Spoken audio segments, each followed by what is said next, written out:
Hey guys, welcome back to the channel.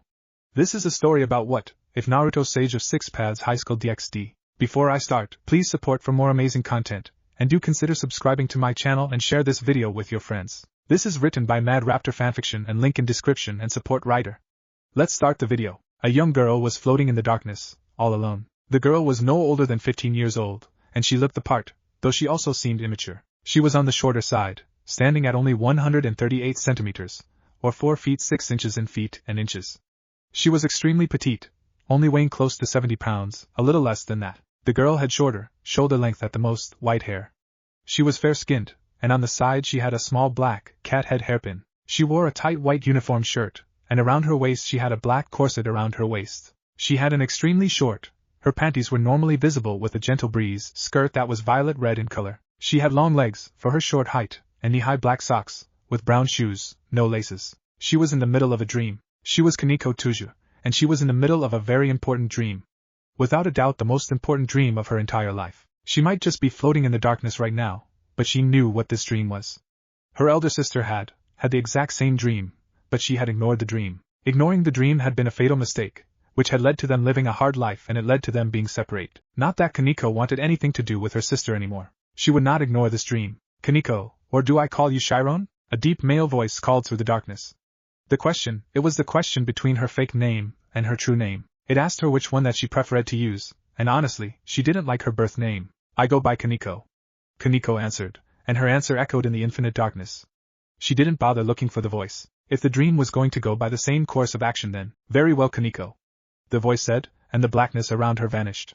Suddenly she was standing on the ground in front of a temple. The land was sacred ground to any yokai race capable of using senjutsu. It was a land that no devil, angel, god, reaper, fallen angel, dragon, or non-senjutsu using yokai was allowed to enter without express permission from the sole occupant of the land. In the distance, Kaneko could see many tall mountains, the mountains much smaller than the mountain they were on now. The tip of this mountain, though, had been fallen, or the top of the mountain had been cut off. According to ancient legends, this was a mountain so tall that it reached the heavens, before it was cut down and hidden by special mist. That legend was true, because only those who knew the path could find it. The temple was Japanese in nature, and it had several buildings, one with steam coming out of the top of it.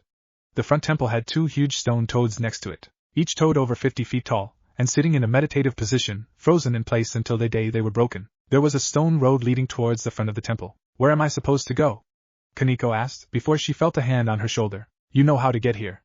Just follow your heart, and let nature guide you. The voice spoke to her, and she turned her head. She only came up to the crotch of this person. He stood at a massive height, when compared to her, of about 6 feet 3 inches in height. He was a grown man, who appeared to be in his early 20s, not actually. He had fair peach-colored skin, a few shades darker than her skin.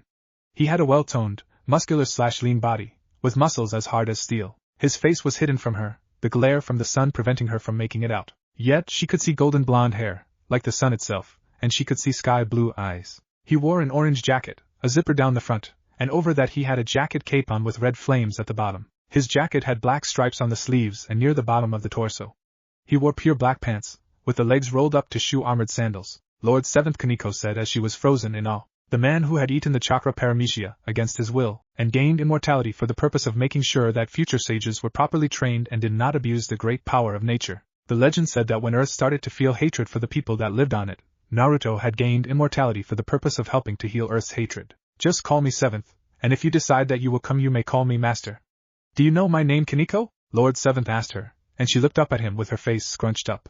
She knew his name, of course she knew it. Not even Ophis, the dragon god of infinity, would dare cross him. His name was legend. The strongest existence, and the strongest human. Naruto Uzumaki, Lord 7th, the strongest. Is it really my time to become a sage? Kaneko asked nervously. That is up for you to decide.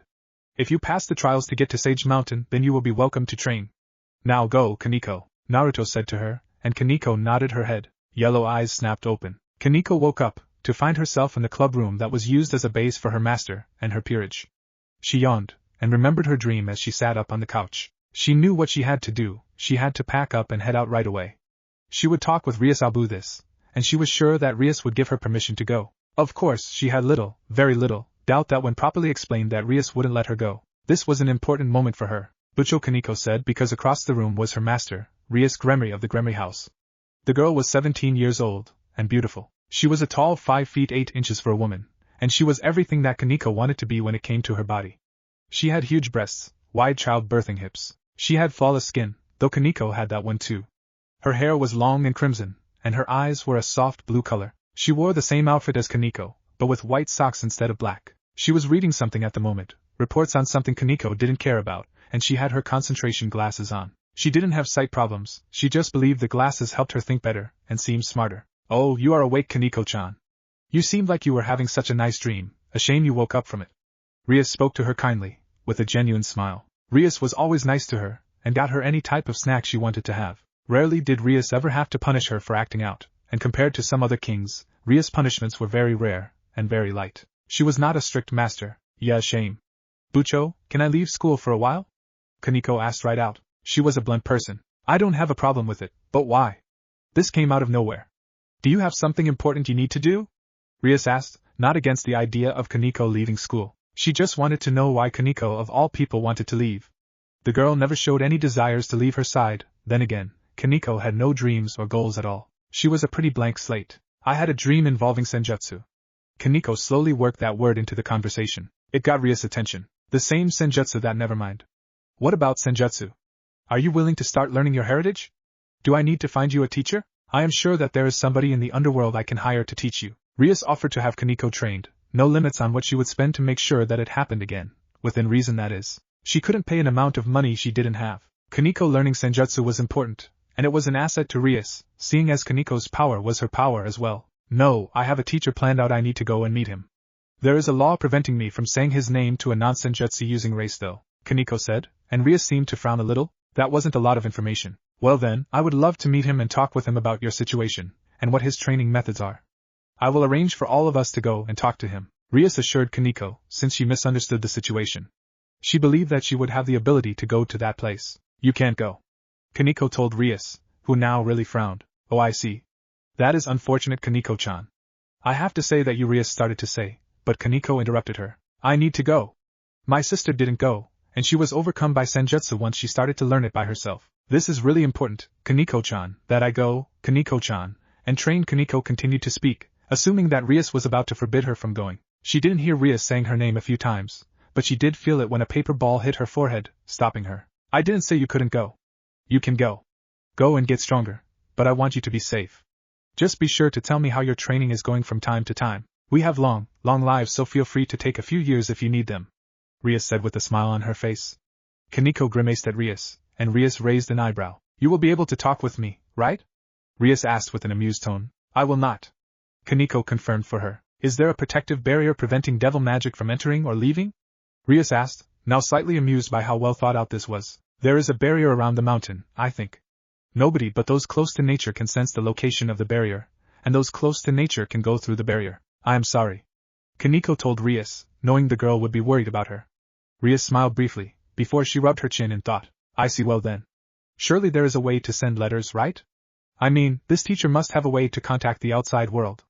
Ask your teacher about it when you get there. If you trust this man to teach you, I will as well." "I would love to meet him," Rias said with a nod of her head. Anyone that was going to be teaching her little kitten, she would love to meet face to face one day. "You mean it? I can go?" Kaneko asked in surprise. "Of course, if this means so much to you, what right do I have other than your master to deny you your right? Just be safe. The journey to this man is safe, right?" Rias asked, and Kaneko winced a little. Rias sighed. "Okay then, be very safe and careful." Rias corrected her statement, and she got up at the same time as Kaneko. Kaneko walked towards her and hugged her, while Rias pat her on the head. "Thank you, Rias-sama." Kaneko spoke, using Rias' actual name. Only one person in the peerage actually called her Rias without honorifics that denoted her high-standing class. She was not that person. "You're welcome now. Don't you have packing to do?" Rias asked with a glint in her eye, and Kaneko nodded quickly. She did. She had a lot of packing to do. She had no clue how long she would be gone. Kaneko walked out of the clubroom, and Rias looked at the door sadly. She was going to dearly miss Kaneko while she was gone. Chapter end. Story start. Devil magic could not be used to take Kaneko to the Sage Mountain. That was how the legend went. It was impossible. The nature of the world rejected devils, and even fallen angels. Angels simply had no need to go to Sage Mountain, and none of the other races could sense the location of the mountain. Only those connected to nature, who had been given a dream about the mountain, could sense its location. It was not an easy place to find, and it was located on no maps in the entire world. It was impossible to find, without the knowledge of where it was, or how to get there already. The barrier prevented people from sensing what was inside of the barrier, but the barrier was created with senjutsu, so it couldn't prevent nature from being sensed from the inside of it. The barrier itself gave off a very nature-like feel to it. That was how a senjutsu user would track the Sage Mountain, by sensing the barrier itself that kept it safe. I am on my way, master, Kaneko thought, properly addressing Naruto even in her thoughts. She could sense the general direction that the place was in, yet she thought she was sensing something strange. Strange as in, she could sense it getting closer to her without her even doing anything. Of course, she didn't do nothing for long. Kaneko started to walk, with her oversized backpack on her back. Kaneko closed her eyes, and took in a deep breath, and as she walked she kept her eyes closed. No, it wasn't getting closer, she could just feel the path getting clearer to her. That was all. The more faith she placed in nature to guide her there, the easier it was to find. The less she trusted nature, the harder it would be to find. That was a strange barrier, but one that was very clever. Only a senjutsu user could find the place, but even more than that, it seemed to help form a bond with nature, by forcing you to trust nature. Or, it was just a coincidence, since you didn't really need a strong bond with nature to start learning senjutsu. Meow, her little familiar said, and Kaneko looked at the small white cat following her, before she banished it back to the familiar forest. She couldn't allow the risk of her familiar getting hurt. I am sorry, but I have to do this alone. Like all of those before me, Kaneko said with a serious look of raw determination. The journey was never taken in a group, always alone. Only one person at a time would be allowed to train, anyone else that tried to follow made it impossible. Heck, people always swore that the Sage Mountain was never in the same place during different visits, like it moved around. Kaneko stayed focused on walking, but with her eyes closed, she soon realized the weakness of what she was doing. She tripped over a large rock and smashed her face into the ground. She could sense the location of Sage Mountain, but she wasn't able to see the ground in front of her. She couldn't truly sense nature, and sense Sage Mountain at the same time. Kaneko rubbed her nose, which was bleeding. She had smashed her nose into a damn hard rock. She wasn't fragile, but in her backpack was some pretty heavy stuff that added to her weight.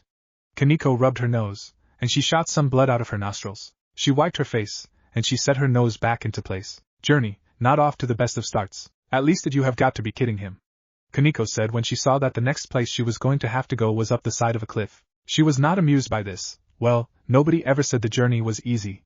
Kaneko grabbed the side of the mountain, and dug her fingers into the rock. She lifted herself up, before she started to slowly make her way up. She would push her fingers into rock, and use small ledges as places for her feet. When she couldn't find a place to grab, she would make one by digging her fingers deep into the stone. This isn't bad so far, Kaneko whispered to herself as she climbed up the side. She couldn't close her eyes though, so she would have to wait until she got to the top to close them and sense the location that she would have to go next. It was true that she could fly up the side, but that wasn't allowed. The journey had to be made with your own hands and feet. That was a condition, having a body capable of withstanding the journey to the mountain. She could do anything that she was capable of to get there, except teleporting or flying.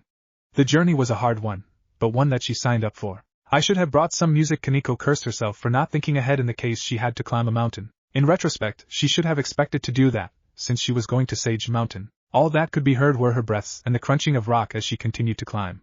She wasn't even that bothered by her pack. Her backpack was larger than she was, and had a good amount of stuff inside of it. Well, it had a lot of her clothes, it had a lot of snacks, and it had things that she could use to fish. She couldn't use her magic for this entire journey to the mountain, the entire journey. No magic at all. Sage training took a strong body that was capable of using senjutsu, and a strong willpower, or at least she assumed that was why you weren't allowed to use senjutsu. She hoped it wasn't for the reason that it was simply to make the journey harder. Well, Sun Wukong went through this very same training, and look at him now.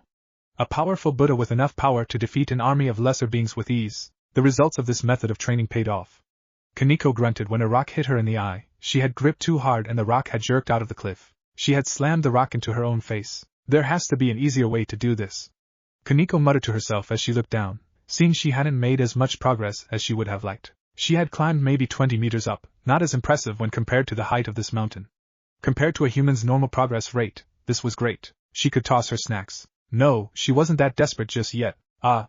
Kaneko shouted as she slipped off of the rock when she noticed a wet patch on the rock, with moss on it. She fell off of the side of the cliff, and she crashed into the ground. Kaneko grunted and sat back up, looking up at the mountain with a glare. Why did it have to be the first challenge? Why couldn't it be that she needed to walk through a tiger-filled forest or something easier? I won't lose to this, Kaneko said as she got back up and pat herself down. Kaneko took her bag off, before she aimed, and she threw it high into the air, and it continued to fly, until it slowed and landed on a pretty large ledge 1/10th of the way up. Next, she took a position, and she jumped, going up close to 10 meters up, before she grabbed the side of the cliff with a hand, and kicked off of it. She lunged up further than before, reaching where she fell off, and going 10 meters higher than that. She was still only a third of the way up to her back, but progress was progress. So, she continued to make her way up the mountain. Moss. Kaneko slipped, losing her grip, and slammed her chin into the side of the mountain, before she tumbled back down to the bottom. Kaneko hit her head on the ground, and grunted in pain as she winced. She looked up the mountain, and saw a lot of moist moss there. Kaneko got back up, and she thought to herself, climbing up normally didn't work, and jump climbing worked better, but not enough to get her up. It was like she would actually have to climb up the side of the mountain as if she was running up it. Yet, that was impossible, and with that thought Kaneko frowned and gripped her hands tightly. Chakra, the base of Senjutsu Aoya. Kaneko shouted out as she ran towards the mountain, and her feet glowed a little as she used her chakra, the very life force that was inside of herself, and she started to run up the side of the mountain. When she got to the moss, she lost complete control over her chakra and fell back.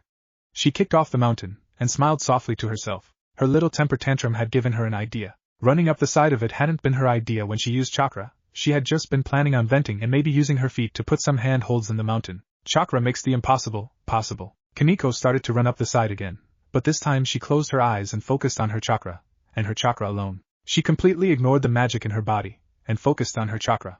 Not the moss, not the mountain, only her chakra and the goal that she had set for herself. Kaneko gasped when she lost control over her chakra and she fell back to the bottom, but she had felt her foot for a brief second cratering the rock. She landed on her feet, and she looked up with her eyes widened. 50 meters in one go. She had nearly made it to her bag. Too much chakra, and I lose control. Too little chakra and I slip off. This mountain has a lot of slippery moss on it. The only way to get up without climbing equipment is to use chakra, and control it to the feet properly, Kaneko thought with wide eyes. The moss was completely natural, having been grown over years and years. Kaneko touched her hands to the ground, and bent over, her white with pink striped panties showing. Thankfully, she was the only one around for miles. Her feet glowed with her chakra, and she took off in a run, before her foot touched the mountain. She closed her eyes, and she tried to memorize the perfect amount of chakra as she ran. Kaneko controlled her breathing, and emptied her mind of everything but the feeling of chakra, and the amount she needed. Her foot sank into the mountain a little, so she lowered the chakra, and then her feet started to slip, so she increased the chakra. She found the balance, and focused on maintaining it as she grabbed her bag, having reached it, and she continued to run up the side of the mountain. It was easier to run than walk, so she didn't slow down. Kaneko felt dizzy for a second, and she slipped, dropping her bag and falling towards the bottom once more. Kaneko grabbed her bag, and she landed on the ledge she had tossed it to earlier, before she groaned and touched the side of her head. Her nose was bleeding, and her ears were ringing. I can't run, I have to do it slowly. I have to get used to the height, Kaneko said with a groan. When she was flying, she didn't need to worry about this, but the air was so different than when she was flying. When her wings were out, her body adjusted easier to heights. This was harder, to control her breathing, chakra, and speed at the same time. She put her bag on her back, before she looked at her hands and feet. Could she do the same thing with her hands? The light glow on her hands showed that yes, she could use chakra with her hands. Kaneko grabbed the moss, and she started to climb like earlier, but with chakra. Kaneko closed her eyes since she didn't need to worry about paying as much attention to the wall now. Kaneko just needed to control the speed that she traveled at, and her chakra. Kaneko focused, breathed, controlled herself, and she opened her eyes in surprise when she reached up, but felt nothing but air, cold air. Suddenly, she noticed a change in air temp. I made it? Kaneko asked with wide eyes, and she looked down and saw that she had made it to the top. She had placed herself into a trance, and had made it to the top of the mountain. Kaneko crawled back onto the mountain, and she gasped as she noticed that she was closer to empty on chakra than before. She had less than 10% of her chakra, having used most of it to climb. She was tired and hungry, and she noticed that the moon had replaced the sun in the sky, meaning she had been climbing for hours. Kaneko looked at her hands, and she saw that they were covered in dirt. She gripped them, before she opened up her bag and grabbed a bag of chips. She could use a snack now more than ever, to recover her chakra, and fill her empty belly. While she ate, Kaneko closed her eyes and tried to sense out the direction she needed to go next. The wind blew through her hair, and she felt pretty peaceful. She had just climbed a mountain, and the air tasted so fresh and crisp. She had never felt better in her life, despite how she was sore in her hands, feet, and her head hurt a little from hitting it more than a little. Kaneko touched the back of her head, and she saw that her head hurt, and she felt that her hair had dried in one spot. She had been bleeding at some point. Kaneko opened up her bag, and she pulled out a tent that she would be using to make camp for the night. Kaneko started to set it up, before she nodded to herself. She climbed a mountain, and had walked/run many miles away from the city. Kaneko had made some good progress, and Sage Mountain was closer to him before. When she woke up, she would be going down traveling through then mountains and continue on her way. She needed her sleep though, to recover the chakra that she had lost. Kaneko yawned when her tent was set up, before she crawled inside of it and pulled out a pillow, and a few blankets to cover herself with as she zipped her tent back up. She still had a long way to go, but she felt like she had made some progress today. She would make more tomorrow. Chapter end. Story start. KH. Kaneko shouted out as she punched a bear in the jaw, breaking its neck and sending its corpse flying through a tree. The tree fell to the ground, and Kaneko landed softly on her feet, panting only slightly. She was into the 11th day of her journey to find Sage Mountain, and she was still hot on the trail. With each passing day she was getting closer, but sadly, her snacks were starting to run out. She had packed snacks for a month, but she had been using those snacks to help her replenish her lost chakra when she spent entire days mountain climbing. Going up and down, using her chakra day after day was extremely exhausting on her chakra reserves. She wasn't hunting this bear, she was fighting over a fish that this bear had caught. She wanted to eat the fish, and she was going to get the fish. The bear was a male bear, thankfully, so she didn't just kill a mother bear. Kaneko walked over and she grabbed the fish off of the ground, and she placed it in the water to wash the dirt off of it. Kaneko created a blue small fireball in her hand using her chakra and she threw it on the ground. It burst and roared to life as a small flame. This was something she already knew how to do with chakra, even if it was a skill she preferred not to use before she started her training. She was still a nekishu, so fish organs and scales didn't bother her stomach. She just wanted it to be cooked, so she got out a stick and stabbed it into the fish, before holding it close to the flames to cook. Her journey was not an easy one, that was for sure. She was covered in scrapes, and her feet had never been more sore. Her knees were scrapped, the same with her elbows, and her hands had never felt more used. Her clothes were scrapped up as well, the entire left sleeve missing, and the bottom of her skirt was ripped. The training will be worth it. Kaneko reminded herself, knowing that this training made legends. Those who took the training never fell to the malicious nature of Mother Nature, and the way it only wanted the strongest to survive. If you weren't strong, Mother Nature made sure you were food for somebody stronger than you. Kaneko was stronger than the bear, so she had killed it and taken its food well. She didn't plan on killing it until it attacked her. She was just going to steal the fish. Foolish bear, attacking her like that. Kaneko closed her eyes, and she sensed the general direction of Sage Mountain. She opened her eyes, and she looked and saw a rather large river that she would have to cross. She saw a log going down the river, before it was sucked into the heavy rapids and crushed against rocks.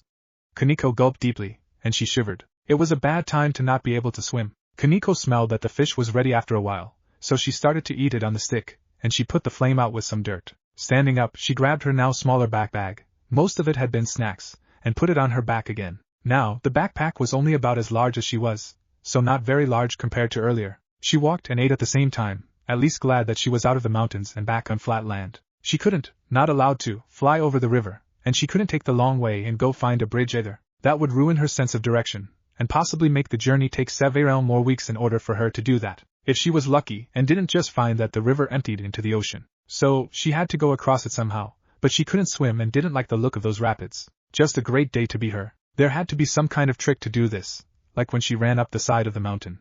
Some way to use her chakra to allow her to make the impossible possible. It was too bad that she couldn't walk on water, because that would be a godly ability for her to use right now. Kaneko blinked. Why couldn't I walk on water?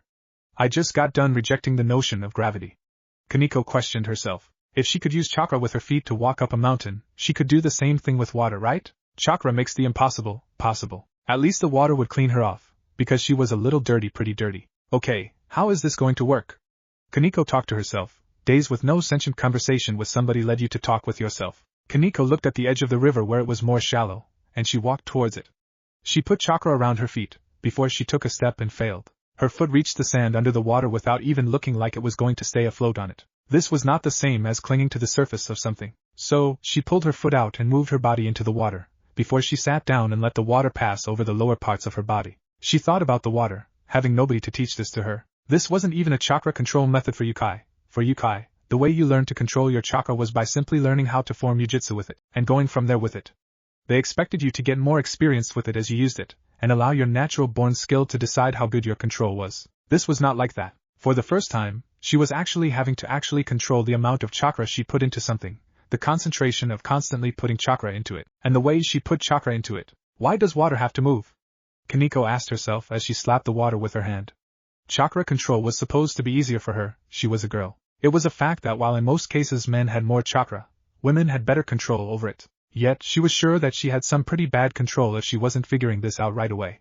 The rocks didn't move, I touched it, and stuck. Kaneko complained to herself as she slapped the water again. Of course, her frustration with this might simply be because she couldn't swim, and she didn't want her journey to come to an end for a lame reason like that. Maybe she could fly, and Naruto would never know that. Kaneko slapped her cheeks hard enough that she left red marks on them at the very thought of cheating. For one, Naruto would know for sure, and he would forbid her from ever training with him if she took a shortcut. Several Yukai had went to Naruto, made it to Sage Mountain, only to be sent right back because they cheated. Cheating and taking shortcuts was not an option for this journey. You had to show your determination. How? Kaneko asked herself as she let the water run over her dirty hands, cleaning them. She cupped her hands and started to splash water on herself, drinking some of it. It was fresh water, so drinkable, if a bit impure. Water was fun to play in, when she didn't have to worry about drowning. The way it moved over her skin, and changed directions when it went down her body, was an enjoyable sensation. The water warming itself as it absorbed the heat from her body, and losing its coolness. The sun warming it as well, allowing her to bask in it. If only she was as adaptable as water, she would figure out how to cross this river for sure. Adaptable? Kaneko asked herself as she placed her hand in the water, and she watched as the water changed directions around her hand. She watched it for entire minutes, and she moved her hand around in the water. The water always changed directions, flowing around her hand the second she moved it. The hand moved, and the water adapted to the changes of her hand instantly, as if her hand was no bother to the water in the slightest. With mountain climbing, she had only needed to adjust for her own body weight, which wasn't much. Kaneko stood up, before she stepped out of the water and started to push chakra out of her feet, and down towards the ground. Kaneko took a step on the water, and her foot only sank a few inches, up to a little above her ankle. She pushed more chakra out of her foot, and her foot went up to the top, standing on the water. A blinding smile came over her face. It isn't the same. I need to push chakra out, and change the chakra amount to adjust to the water.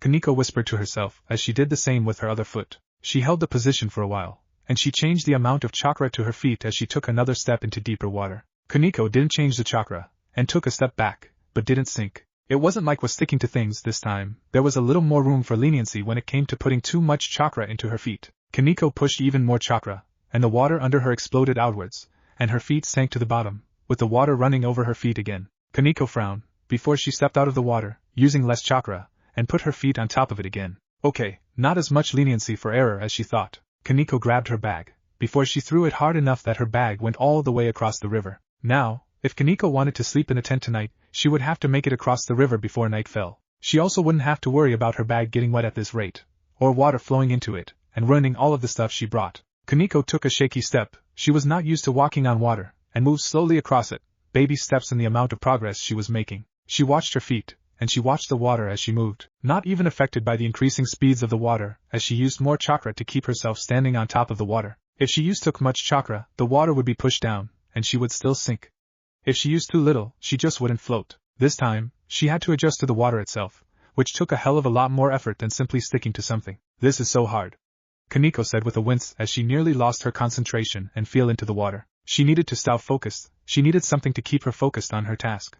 Like with power, and how she climbed the mountain. Yet, she couldn't take her eyes off the water, or she wouldn't know how much chakra to put into her feet. A leaf? Kaneko asked as she saw a leaf floating on the water, without a care in the world. She leaned down and picked it up, nearly losing control, before she crushed the leaf in her hand. Leaves didn't think about how they floated on the water, they just did it. She didn't need to think either. She had to simply trust her body to know the right amount of chakra, and do this as if it was second nature. She couldn't let her thoughts and insecurity ruin this for her now. Kaneko broke into a run, and whenever she was about to slip, she ran faster and changed the chakra amount into her feet. Kaneko, without the friction of the ground, actually ran faster than before. She skated along the water, and she smiled to herself. Oh no! Kaneko shouted when she lost control and fell into the water. She hit her face on a rock, and she looked up and saw that she made slipped in the shallow end of the other side of the river. Kaneko smiled to herself, before she laughed a little. She never needed to be afraid of water again. Kaneko lay down in the water, her face being the only thing that was outside of it, as she looked up at the sky with a proud look on her face. She had done it, she had walked on water, and she had made it to the other side. She had slipped, and fell, and failed near the end, but she had done it. She let the water run over her, before she splashed her arms around, and sat up. She reached into the side pocket of her bag, and took out some sandals. She would walk in her swimsuit until she dried off, and changed back into her other clothes. The days she spent climbing the mountain had increased her chakra reserves, not much, but enough that she still had plenty of chakra left after crossing the river, using more chakra than she did when she stuck to things. Sage Mountain, here I come. Kaneko whispered to herself, eyes closed as she sensed the location of Sage Mountain again. It was only a matter of time. Chapter end. Story start. Kaneko didn't really know what to do. Days and days of walking had led her to the ocean, and she was supposed to go beyond that, no doubt. She didn't know what to do. Her chakra wouldn't last the trip to the main continent. Japan was an island nation. She should have known that her chances of being taken off of Japan was pretty high. It was one of the smallest nations in the entire world. People would have noticed a huge mountain that reached the clouds. Yet, nobody ever reported it, so unless it was invisible, she doubted that it would remain hidden. She didn't know what she was supposed to do now, so she sat down on the sand and stared out into the ocean. She would have, that is, if it weren't covered by an absurd amount of mist. When she had reached the ocean, a lot of mist had started to come in. She couldn't even enjoy an ocean view at this rate. Her journey had been ended nearly 20 days into it by bad luck. Effort couldn't get her through this one, since it was simply, holy shit. Kaneko said as she looked at something huge coming closer and closer to her. Earlier, when she felt the barrier moving, it hadn't been her mind playing tricks on her, or nature helping her gain better sensing abilities by trusting it. It had actually been moving. She could feel the barrier getting closer, around that giant thing in the distance. Hidden by the mist, the unnatural mist, the thing coming closer to her was unreal in size. It was so tall that its back reached the clouds, and she could see a large moving head. This thing was an animal. She could see a huge neck bigger than any creature that she had ever seen in her entire life. Before now, the largest thing she had ever heard about was 15 meters tall. She had never seen or heard of anything bigger. If it existed, she just didn't know about it. This thing was so huge that it was several miles tall, and even thicker.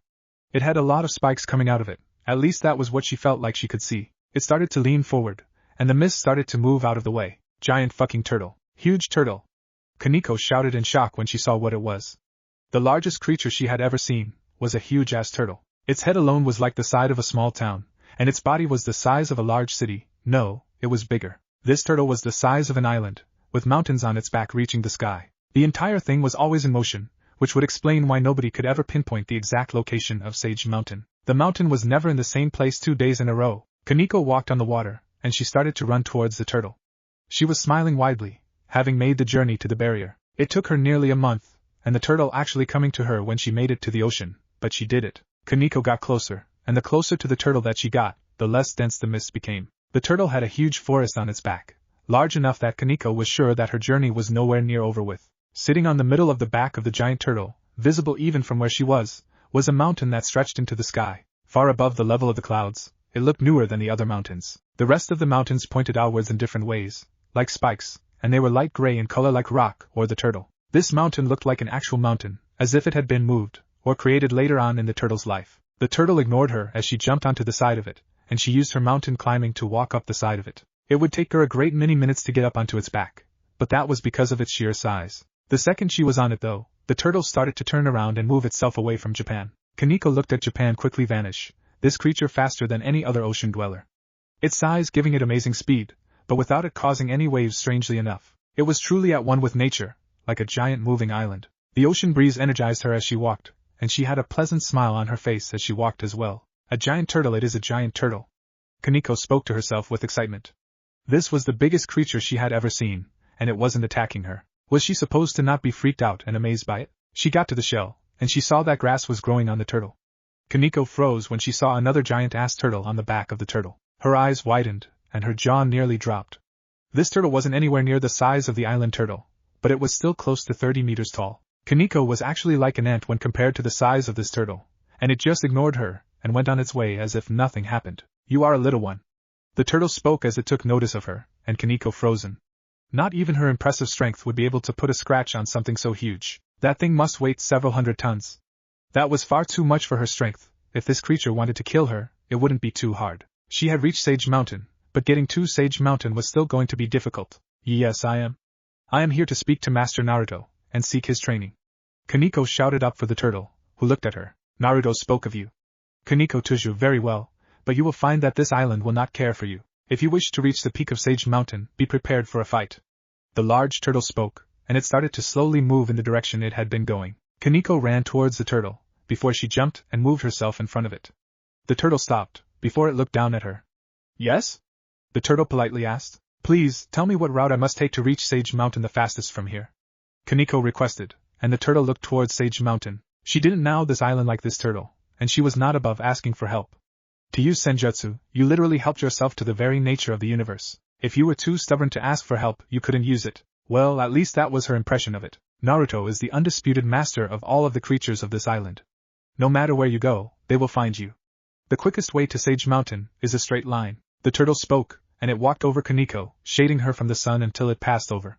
Kaneko looked towards Sage Mountain, and she sighed. Her goal was in her sights, but she had the bad feeling that she was nowhere near getting there just yet. Though seems water walking came in handy getting even to this point. Holy crap, Kaneko said with wide eyes when she realized something. She would have never been able to get up onto this island turtle if she didn't know how to walk up mountains and walk on water. The things she had learned in the last month of her journey, they were required for her to continue her training. She didn't even think about it when it happened, but her skills that she had learned on the way here were pretty amazing. She couldn't have continued her training without those skills, even though they seemed so basic. They had allowed her to reach a point not many people have reached. In her amazement, she didn't realize something very important. That was, until she felt the heavy thumbs of something large growing closer to her. This was not a turtle though, at least not to her knowledge. She could smell it, and it smelled like a fur-covered creature. Kaneko raised her fists up to prepare to defend herself, and she smiled to herself when she saw the shadow of this beast. It wasn't nearly as big as the normal just now, still huge, but not as big. That is adorable, Kaneko said when she saw what animal it was. It was a huge rabbit, about 10 meters tall, and covered in fluffy white fur. It didn't seem like it could talk, but it looked towards her and tilted its head. Kaneko lowered her fists and sighed in relief. A bunny was a bunny, size didn't really matter, but this was not a violent animal at heart. Reiyowa. The rabbit screeched as it kicked a tree, and the tree went flying towards Kaneko. Kaneko raised her fist and punched the tree, snapping it at the trunk, only to be surprised when the rabbit moved with great speed in front of her. The rabbit towered over her greatly. This rabbit was like 6 to 8 times taller than she was, and she had just seen it kick a tree out of the ground like it was nothing, and move with amazing speed. Still adorable, but scary, Kaneko said as she crossed her arms. It did not help her when the rabbit kicked her entire body, and she was smashed through trees, rocks, and the ground. She formed a crater when she hit a stone back, and she bled from her forehead, nose, and the back of her head. Her arms were going to be bruised, and her bag had been left where she had been attacked. Kaneko landed on the ground, and she gasped and tried to get some air back into her empty lungs. She had just gotten the shit kicked out of her by a giant bunny. Kaneko got to her feet, and she ran towards the rabbit with her arms in a boxing stance.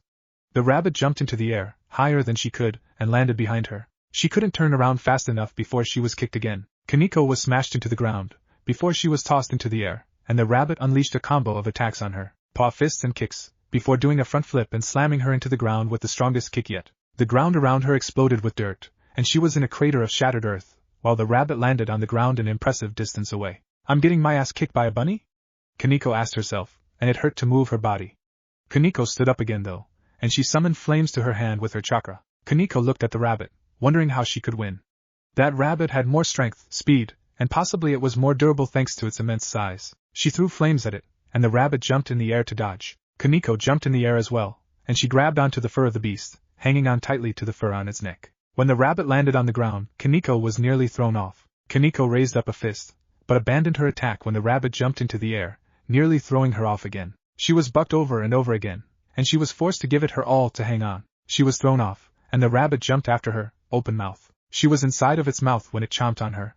Kaneko was not having any of that though. She used her powerful arms and legs to push up against the teeth of the beast. Hell no, not happening. Gross, Kaneko said when she started to get covered with saliva. It was dripping off of the teeth of the rabbit, and it started to drip onto her face. It dripped on her chest and stomach as well, her shirt having been ripped up revealing her bra and her stomach. She had taken a fair amount, a lot of damage, from her short fight with the rabbit. What kind of freakishly, physically powerful animals lived here? Better yet, this was a damn rabbit. What hunted rabbits like this? What kind of powerful creature made this rabbit into prey, and how could she avoid it? Better yet still, how was she going to avoid being turned into rabbit crap? Because that was what it looked like was going to happen. Her arms were struggling to keep up with the biting strength of this oversized rabbit. It had a little to do with the fact that her arms were sore and hurting, but mostly the freakish strength of the rabbit. Kaneko shivered when the tongue of the rabbit licked her back, and her legs with one swift motion. It was a rough tongue, and it nearly stripped her of her skirt. It did steal her shoes from her though, slipped them right off and down the throat of the rabbit. The rabbit's jaw let go of her, and she hit the ground when the sounds of struggling was heard. Kaneko groaned, and she looked a small distance away and saw that the rabbit was fighting another creature. This creature quickly killed the rabbit, snapping its neck, and Kaneko held her hurting body. It was a giant panther, sleek and black, closer to 16 meters tall. It had the rabbit by the neck, the rabbit already dead, and started to walk away with it. The rabbit had been so preoccupied with trying to eat Kaneko, it hadn't noticed another, larger creature preparing to eat it with the rabbit being able to put up little fight. The panther didn't care about Kaneko. It had little he had very little care about such a small meal like her. She was barely even a bite to it, while the rabbit would keep it fed for a long time compared to a snack like her. Peep prrggggggggg.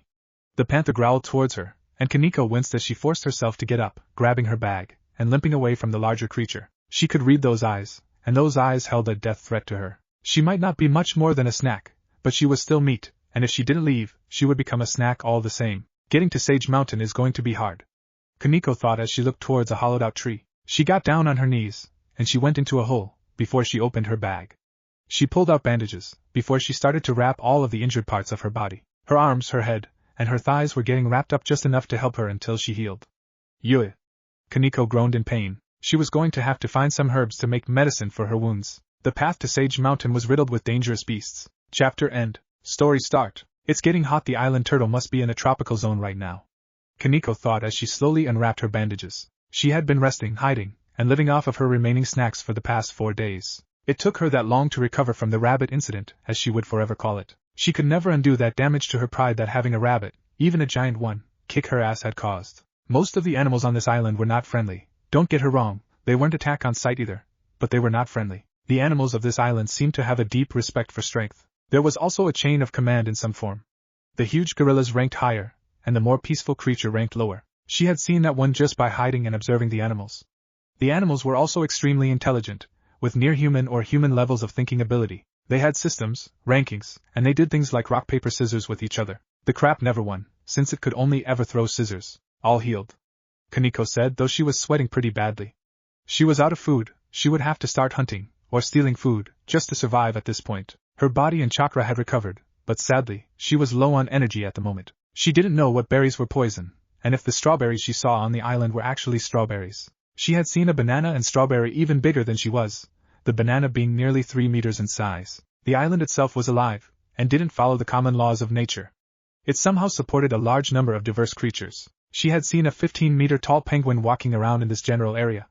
These creatures were all huge, and dangerous because of their huge size. She had even seen one other sage candidate, a young man, but he had been killed and eaten. She was not the only person who had been given a senjutsu dream, but at the moment, she was the only person alive that she knew of on their journey to get to Naruto. Kaneko moved all of her stuff from her large bag into a small bag that she could easily just carry on her back, like a regular backpack. She only had clothes at this point, and a few other unmentionable things. Kaneko looked outside of her little hollow, before she tied up her bag and manipulated the shape with robes to make it more human-shaped. She threw the bag out. Before the second it touched the ground, a large spider jumped onto it. The spider dragged it off. It wasn't as smart as the mammals of the island, and Kaneko sighed in relief. That spider had been freaking her out, waiting for her to come out of her hiding spot. Okay, time to go, Kaneko said as she made a run for it, but making sure to not make any more noise than she had to. She ran up the side of a tree, and she hid inside of the foliage and paused her motions. Kaneko studied the area around her carefully. She was not allowing herself to be beaten again so easily. She would attack the next animal she had to fight by surprise, since she had the size and strength disadvantage. She would use her small size to let her sneak up on her possible opponents better. Giant ape. It was a beast that stood at 17 meters tall, and it walked around with purpose and pride. It was huge and muscular. If she got her ass handed by a rabbit, she didn't want to get punched by this. So, she was completely still and waited for the ape to pass by. Kaneko twitched when several apes gathered together, male and female, and she always let out a shocked scream when she saw that, and smelled that it was a very heavy atmosphere. Heavy not as in violence, but heavy as in romantic. Kaneko closed her eyes, but she could still hear the grunts of the creatures mating. Male on male, male on female, female on female, male and male on female. She had seen it all going on in this mating orgy of perversion, and she never wanted to see this again. Yet, she would never be unable to see it.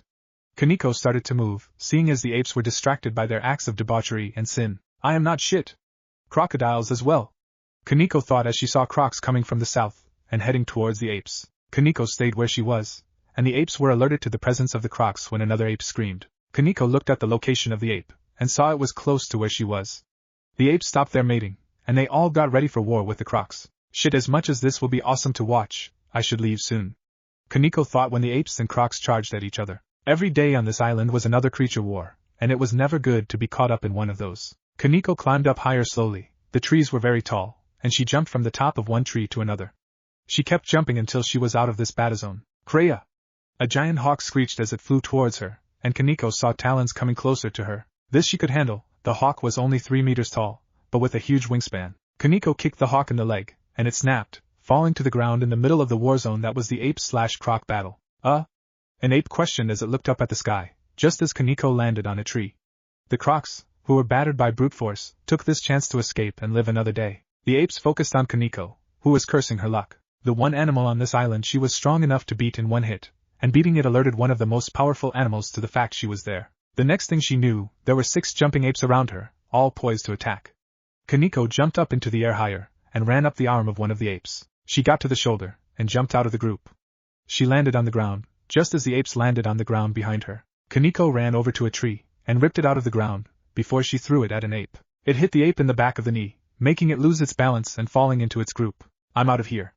Kaneko spoke as she turned tail and ran. She was no fool, that was a group of 11 giant apes, and she had just pissed off 6 of them. The apes looked at her run, before they shrugged and got back to mating. Kaneko didn't know this, and continued to run. She didn't look back as she ran, just knowing that behind her were ruthless creatures of death and destruction. Kaneko did notice that she didn't hear them chasing her, and she slowed down and looked behind her. "Yuwawa, gross, perverted apes," Kaneko said with contempt. The animals that were the most perverted had to be the apes on this island, that and the weird plants that had mutated and grown over the who knows how many years. Kaneko didn't trust the plant that had a dragon-like head on it, with fruit that looked somewhat like she saw the vines on those things, and how those vines were covered in weird fluids, and had suction cup-like ends to them. Kaneko walked, before she hit something and looked towards what she hit. The next thing she knew, she was in the fist of a large creature. It was more muscular than the apes, more gorilla-like. It had battle scars all over its body, and it was looking towards her. It was only about 14 meters tall, but those bulging muscles were larger than the apes, who were a bit more on the fat side. Grrrr. The gorilla spoke to her, and Kaneko had no idea what it was trying to say. She didn't speak animal, despite being somewhat of an animal herself. "This is Kong, he says you are pretty," a voice from underneath them said, and Kaneko saw that it was the same turtle from the other day. It hadn't gone as far as she had thought. Not animal on the island hunted or hurt turtles. Seeing as they lived on a giant turtle, actually a tortoise, they respected them. "He also wonders why you are here." The turtle spoke again. "Oh yeah?" the gorilla said, and Kaneko looked at the turtle. "I am seeking to get to the top of Sage Mountain. Will you allow me to go?" Kaneko asked politely, showing respect for the large creature. Kaneko nearly gagged when the creature smelled her, and breathed on her. It had foul breath, but the worst part was when it kissed the side of her head. The entire side of her head, her entire right side was covered in gorilla spit. It continued to kiss her over and over again for the next few minutes, and Kaneko twitched. "Okay, you like me, I get it," Kaneko shouted out. "Oh lo ah oh." The gorilla spoke towards her. "Kong says that kiss is proof of loyalty, and it will allow you to pass through gorilla territory." The turtle they were on spoke. "Oh ha ha ah." The gorilla spoke again. "Also, you are not his type. He thinks you are pretty, but scrawny. The kiss is a platonic show of love and loyalty. Kong is loyal to Naruto." The turtle spoke, and Kaneko was let down on the ground. She was a little mad, she didn't like the scrawny comment. Also, she was a little conflicted. The gorilla was not her type either, but nobody liked being told they weren't somebody's type. The gorilla jumped into the forest, and the roars of battle could be heard, while Kaneko was left sitting on the turtle. "So how close am I?" Kaneko asked, some hope in her voice. The turtle moved its head out of the way, and Kaneko's eyes widened when she saw 2 rather fresh corpses. The last ones who went to ape territory ended up like this. The apes do not like having their mating interrupted, but these foolish ones tried to fight them. The turtle spoke. The turtle had no name, nobody named it even though it could talk. It grabbed Kaneko with its mouth, before placing her on the ground. "It is my job to bury all those who die attempting to climb Sage Mountain," the turtle said, and Kaneko noticed the corpses were in a hole, and the turtle moved a lot of dirt over them easily. "I won't become like them. I won't die in this forest. I will receive training from Master Naruto," Kaneko told the large creature. She wasn't just telling him that, she was telling herself that as well. She had come so far from home, and was who knows where. She hadn't seen her friends in nearly a full month, and had struggled to get here. She had climbed mountains, crossed rivers, crossed the nation of Japan itself, and she had fought and avoided giant creatures as she sailed through the ocean on the world's largest creature to her knowledge. She had come too far to just give up and allow herself to die, so she was inspiring herself to survive with her words. The turtle said nothing to her, he just turned around slowly and started to make his way around. "As it stands, you are the only sage candidate alive on the island. In the last few generations, nobody has made it to the top. They either gave up after being on the island, gave up before the island, or died," the turtle said as it slowly walked away. "Nowadays, nobody but those who were arrogant or determined tried go to Sage Mountain. Kaneko, if you quit, you will still have grown stronger," the turtle informed her. It was true, my king is expecting me to succeed. I saw what happened to when a person attempts to learn senjutsu on their own. Learning senjutsu from Master Naruto, I know that I have gotten stronger. It is easier to control my chakra, and my chakra has grown stronger, but I started something, and I will finish it or die trying," Kaneko said with determination. She didn't want to be like her sister, she didn't want to go power mad and kill people. She didn't want to become mad with power, or have her personality corrupted by senjutsu. Yes, she had gotten stronger. The journey to this island alone had helped her grow stronger than she was at the start of the journey. She had more chakra, and she could control her chakra better than before. The turtle said nothing, and Kaneko turned around and looked towards Sage Mountain. Don't die. If you make it to the top, you can expect training that will make the struggle worth it. The world itself will be your ally. The turtle have her one last piece of advice.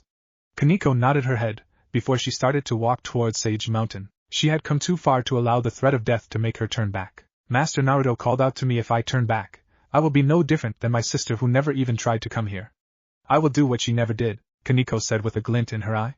Before this dream, she had no dreams of her own. She wanted to avoid senjutsu like the plague, because she had seen what it had done to her sister. She had never thought that she would be sent a dream by Master Naruto to invite her to get her training. The legend said those who completed this training learned the secrets to strength that made any lesser form of senjutsu training pale in comparison. This wasn't about just the power though. She had more reasons, but she knew that her power could one day be used to help the people she loved. Kaneko deadpanned when she saw something moving out of the trees and stand in her path.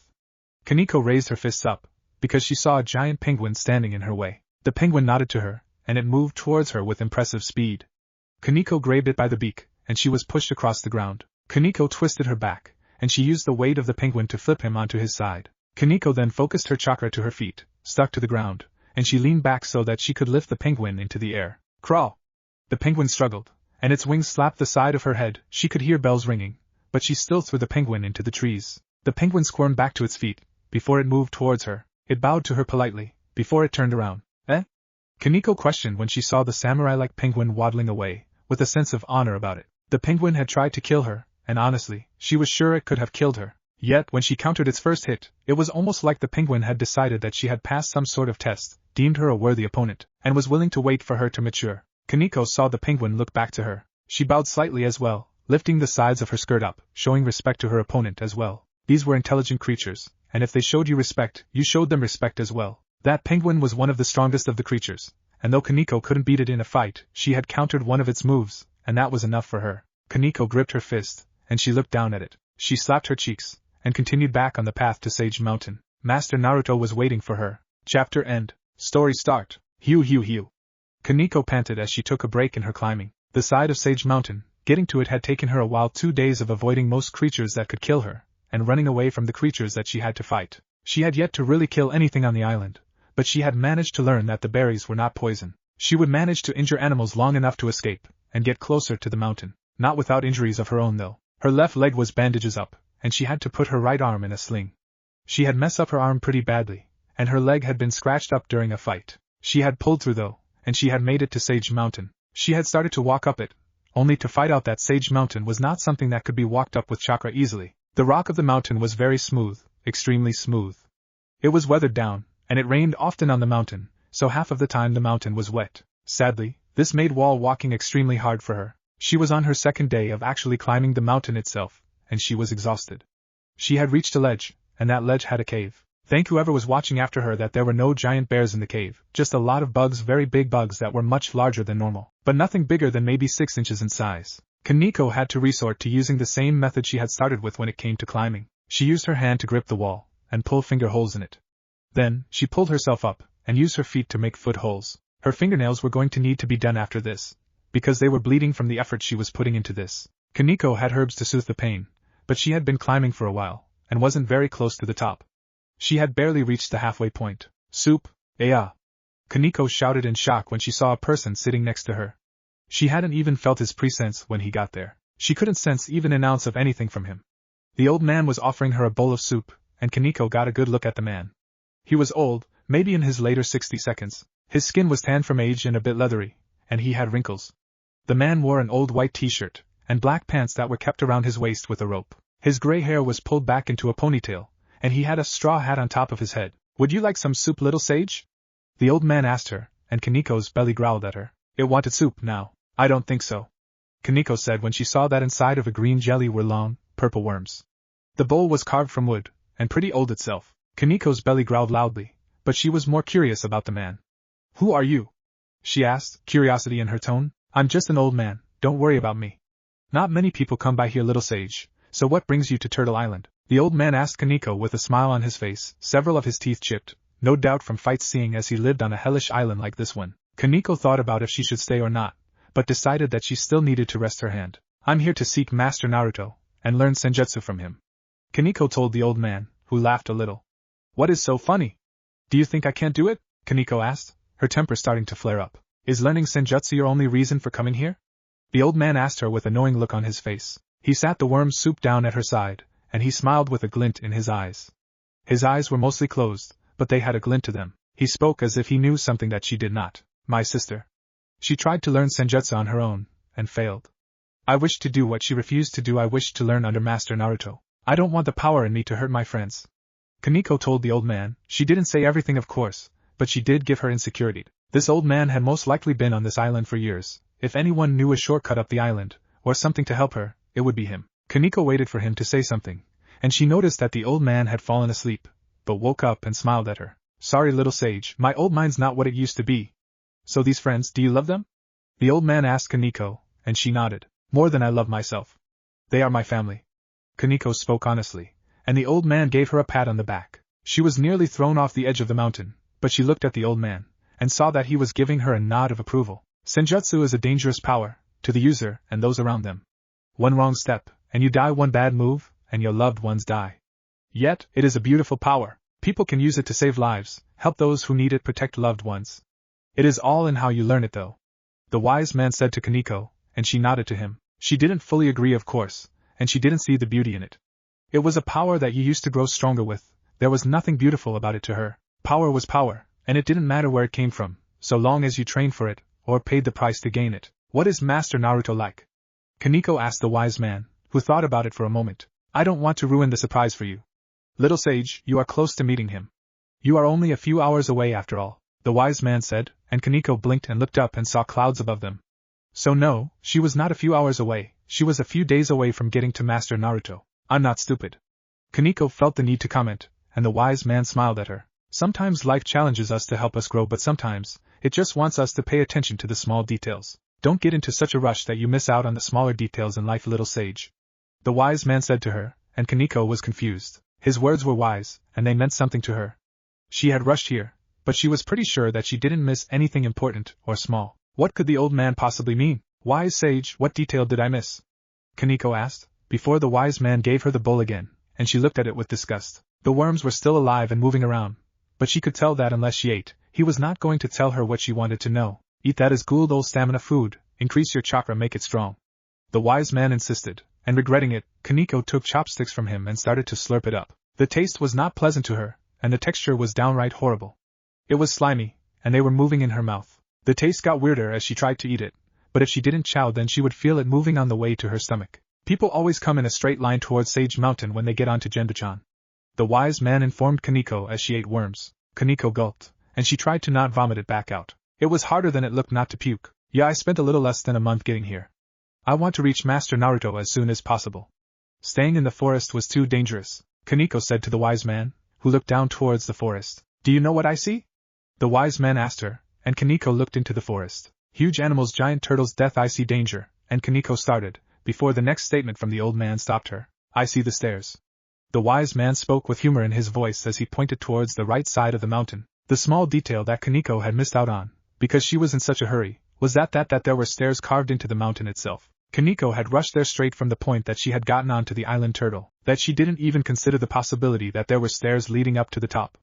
Patience, little sage, one must be patient to master senjutsu. You can't rush senjutsu, or nature. You came here in such a hurry, you didn't take notice the stairs, you didn't pay attention to nature. The wise man spoke. Kaneko stood up, and she started to walk towards the side of the mountain, before she gripped the wall with her good hand. Aya! Kaneko screamed as she slammed her face into the stone, over and over again. She was leaving a Kaneko-shaped dent in the stone the more she slammed her head into the wall, over and over again, without rest, while the wise man smiled at her anger at herself. She must be kicking herself for missing the stairs. She could have walked up the side of the mountain in a day, tops, if she had taken the stairs. She had climbed for 2 days, suffering the entire way, because she wasn't patient and didn't look for any other way up the mountain. She had tried chakra, but it didn't work, so instead of searching for another way, she in all of her rush just decided to climb it. She had just assumed that Master Naruto would make the Sage Mountain the hardest part of the journey, without considering that maybe he was going to make this part the easiest. Then again, walking up several miles of stairs was no doubt killer on the legs and stamina anyway. Patience, little sage, that is the first lesson any sage must learn. To be patient, and let nature guide you. You let nature guide you to the island, did you not? The wise man questioned her, and Kaneko stopped beating her face into the stone wall. Her face was covered in dirt, but she felt a little better now despite the pain her face was in. Wise sage, is there anything else I missed? Kaneko asked with a twitching brow. Wise sage? Kaneko asked, and she looked at the old man. Her heart nearly stopped when she saw he was not moving, nor was he breathing. He seemed frozen in place, with his eyes barely open. She started to get closer to him, wanting to close his eyes and lay him on his back so that he could rest in peace. But then, just kidding! The wise man shouted as he seemingly returned back to life. Ah! Kaneko screamed in shock as she fell down on her butt, her panties on full display, and her butt pressed firmly into the ground. She was grabbing her chest in shock, her heart beating faster than it ever had before. Just playing possum. Okay then, little sage, just go up the steps, and your master Naruto will be waiting for you. Have a nice trip. The wise man said as he waved to her. Kaneko grumbled and started to walk towards the stairs that she hadn't noticed earlier. The wise man grinned to himself as she left, and started walking up the steps. He waited longer and longer, until she was above cloud level. When Kaneko was completely out of sight, and the sound of her footsteps could no longer be heard, the wise man opened his eyes fully, his sparkling, sky-blue eyes. Oh Kaneko-chan, I will see you at the top indeed. The wise man said as was surrounded by a puff of smoke. The wind blew, and once it blew, the smoke vanished to reveal that no longer was an old man sitting there. Instead, sitting in his place was the same man from Kaneko's dream. The dream that had started the journey she was on right now. The goal waiting for her at the top of the mountain. Naruto Uzumaki. Poof. A clone of Naruto Uzumaki. Chapter end. Story start. What happened? Kaneko asked herself in her own mind as her eyes started to flutter awake slowly. She remembered taking the stairs, and making great progress, but then as she got higher quicker, her body started to feel bad. She was short of breath, and had a pretty bad headache. It was hard for her to breathe, and she had felt her stamina draining very quickly. She had taken a rest, but that didn't help her out too much. When she felt a little better, she started to go up again, same pace. Then she blacked out. The stairs are a test, though they are useful later. Kaneko heard a voice, and she noticed that she was seeing white, a lot of white. She could feel the warmth of another person holding her, and she felt hands under her thighs. The front of her body pressed against fabric, and the large back of a man. Test? Kaneko asked weakly, her body not completely used to whatever was happening to her, but at least she felt better than she had before she blacked out. There is little oxygen at the top. When you climb up the stairs, take the easy way, you will suffer from altitude sickness. Don't worry, this isn't a pass/fail test, the familiar voice said to her, and Kaneko felt like she had heard it somewhere recently. Her mind was just really fuzzy, but she could feel that the person was walking for her at the moment. It isn't? Kaneko asked in a small voice. It isn't. If you are patient, you find the stairs. That was a lesson, for people that didn't notice the stairs, and climbed up they had to take their time getting used to the mountain. In the end, it actually takes you longer to use the stairs, the familiar voice told her, and Kaneko thought about it for a second. In her rush to get to the top, she had completely forgotten that this mountain was so tall that it pierced the clouds. The air was very thin, and she had been in such a rush that she forgot that if she didn't take her time, she would suffer from a common illness that comes with high altitudes. It would seem her body was adjusting. How long was I out? Kaneko asked, and she heard a hum. You were out for about a day, you were exhausted as well. You did well climbing up as high as you did though before using the stairs. For effort. The voice gave her words of kindness. You can't rush a journey, and expect not to have some kind of downside. I should have taken the stairs. Kaneko confirmed to herself.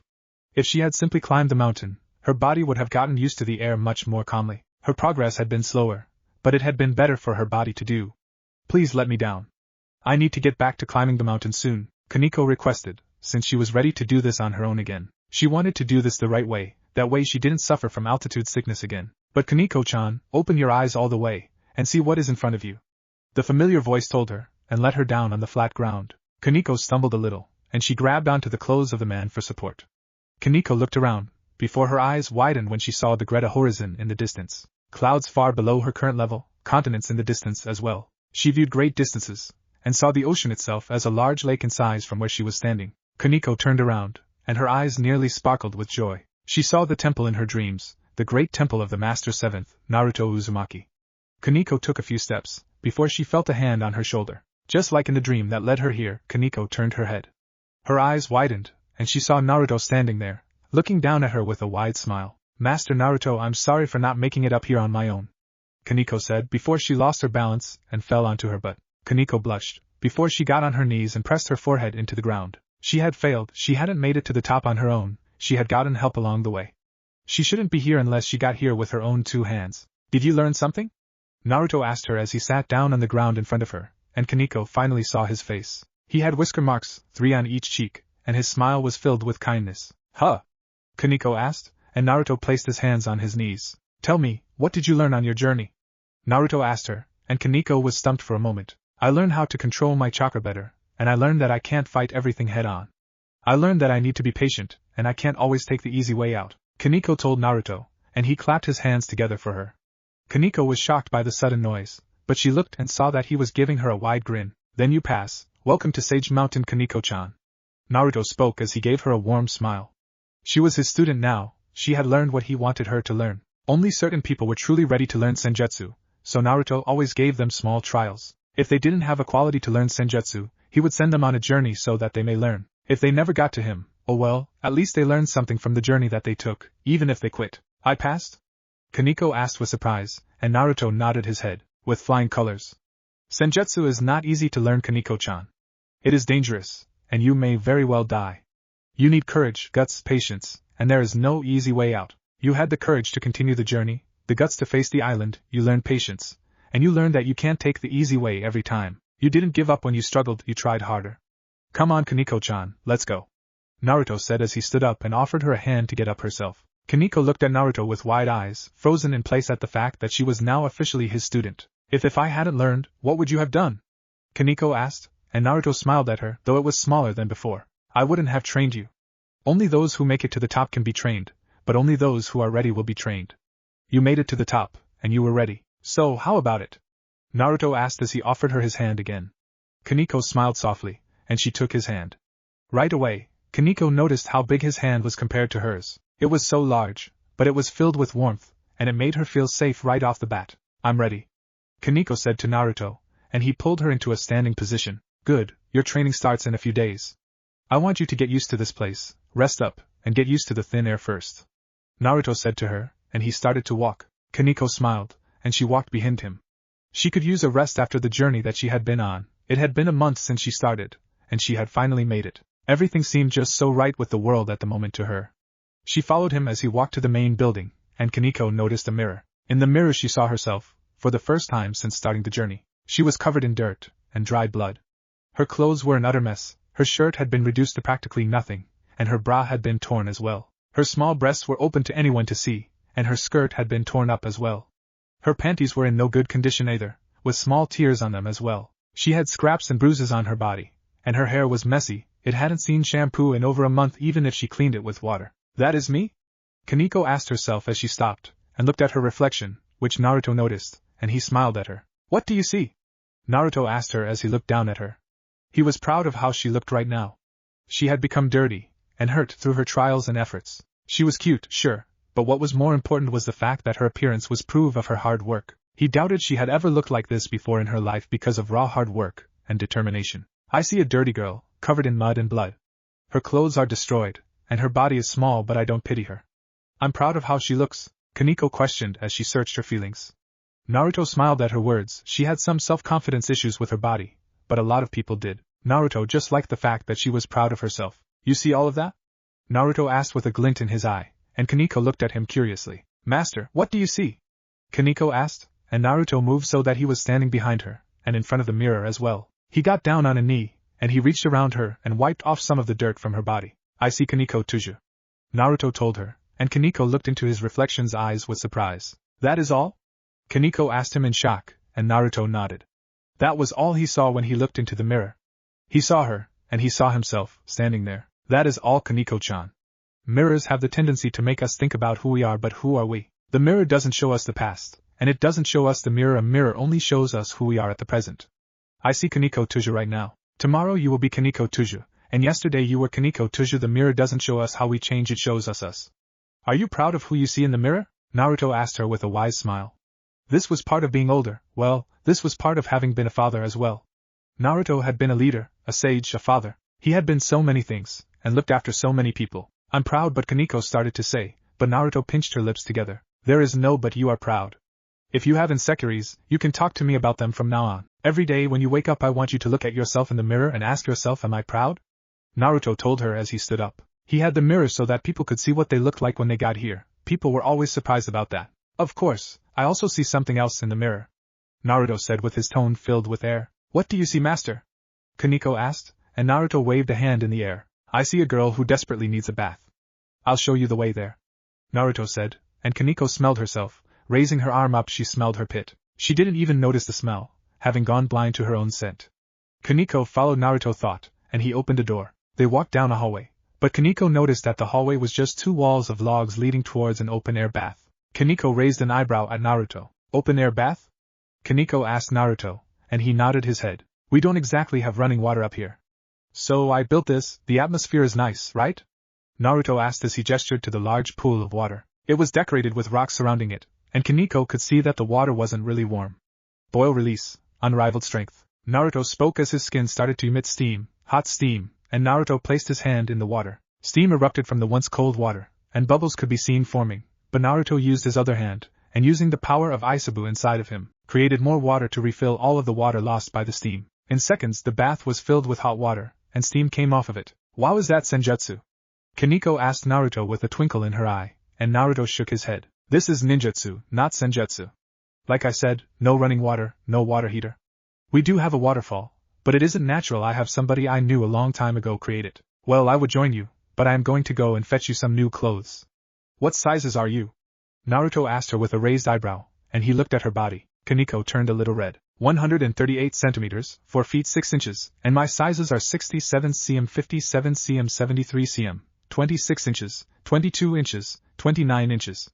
I have a small body, Kaneko said as she looked away from Naruto, who nodded. So she was insecure about her small figure, and how short she was. He would have to address that later, but first he would let her bath and get her some clothes. Naruto took her backpack from her. She would have no more use for it now. Will my body be a problem? Kaneko asked Naruto as he was leaving. With training? Not at all. You can leave your clothes any way you want. I doubt you will be wearing them again, Naruto said as he looked back and looked at her ruined clothes. Naruto hummed. She was rather cute. She lacked a super seductive, mature body, but she was cute in her own way. She had good hips, and she should be proud of her, but he had no idea why she was so insecure about her body. But he would find out later. Kaneko started to strip out of her clothes as Naruto walked away, because surely he had seen naked bodies plenty in his life. Naruto even said he would have joined her were it not for the fact he had to do something. She wasn't sure how she felt about that, but she heard that skinship between master and apprentice was rather normal. It deepened the bond of trust. Master, I don't mind if you join me when you are done, Kaneko told him as she sank into the water, and hissed at how hot it was, but stayed in anyway. That is normal for students and teachers, right? Kaneko asked him. She had never been an apprentice before. I bathed together with my master, though he was more interested in being a pervert. You don't seem too bothered by it. I would like to hear why later, Naruto said as he left Kaneko to bath. Because you have a warm, sunny, bright aura. Kaneko thought the answer to herself. She had bathed together with Rias and Akino before. She had bathed with the maids of the gremmery, so she was no stranger to shared bathing. She wasn't completely shy about her body either, she just didn't like perverts gawking at her small breasts. Kaneko wasn't 100% about bathing with Naruto, but she wasn't against it either. If she remembered, the legend said that he had children, a son and a daughter were known. He must have bathed with his daughter a few times, and he had to have had a wife that he did things with. Kaneko sighed and looked up at the sky. She could feel excitement bubbling up inside of her, and she jumped up in the bath, splashing water around her as she pumped her fists in the air. I did it! Kaneko shouted out, happy to let all of her excitement out in one go. She was made it to Master Naruto. Chapter end. Story start. My body has adjusted, Master, and I am ready to begin my training. Kaneko spoke as she greeted Naruto for morning breakfast. Kaneko groaned when she saw that she had steamed insects, again, while Naruto was eating ramen. She understood that it was for her training, and that insects like these were high in proteins that would let her chakra grow stronger, and her stamina get better, but she didn't like eating them. Master, why don't you eat this stuff too?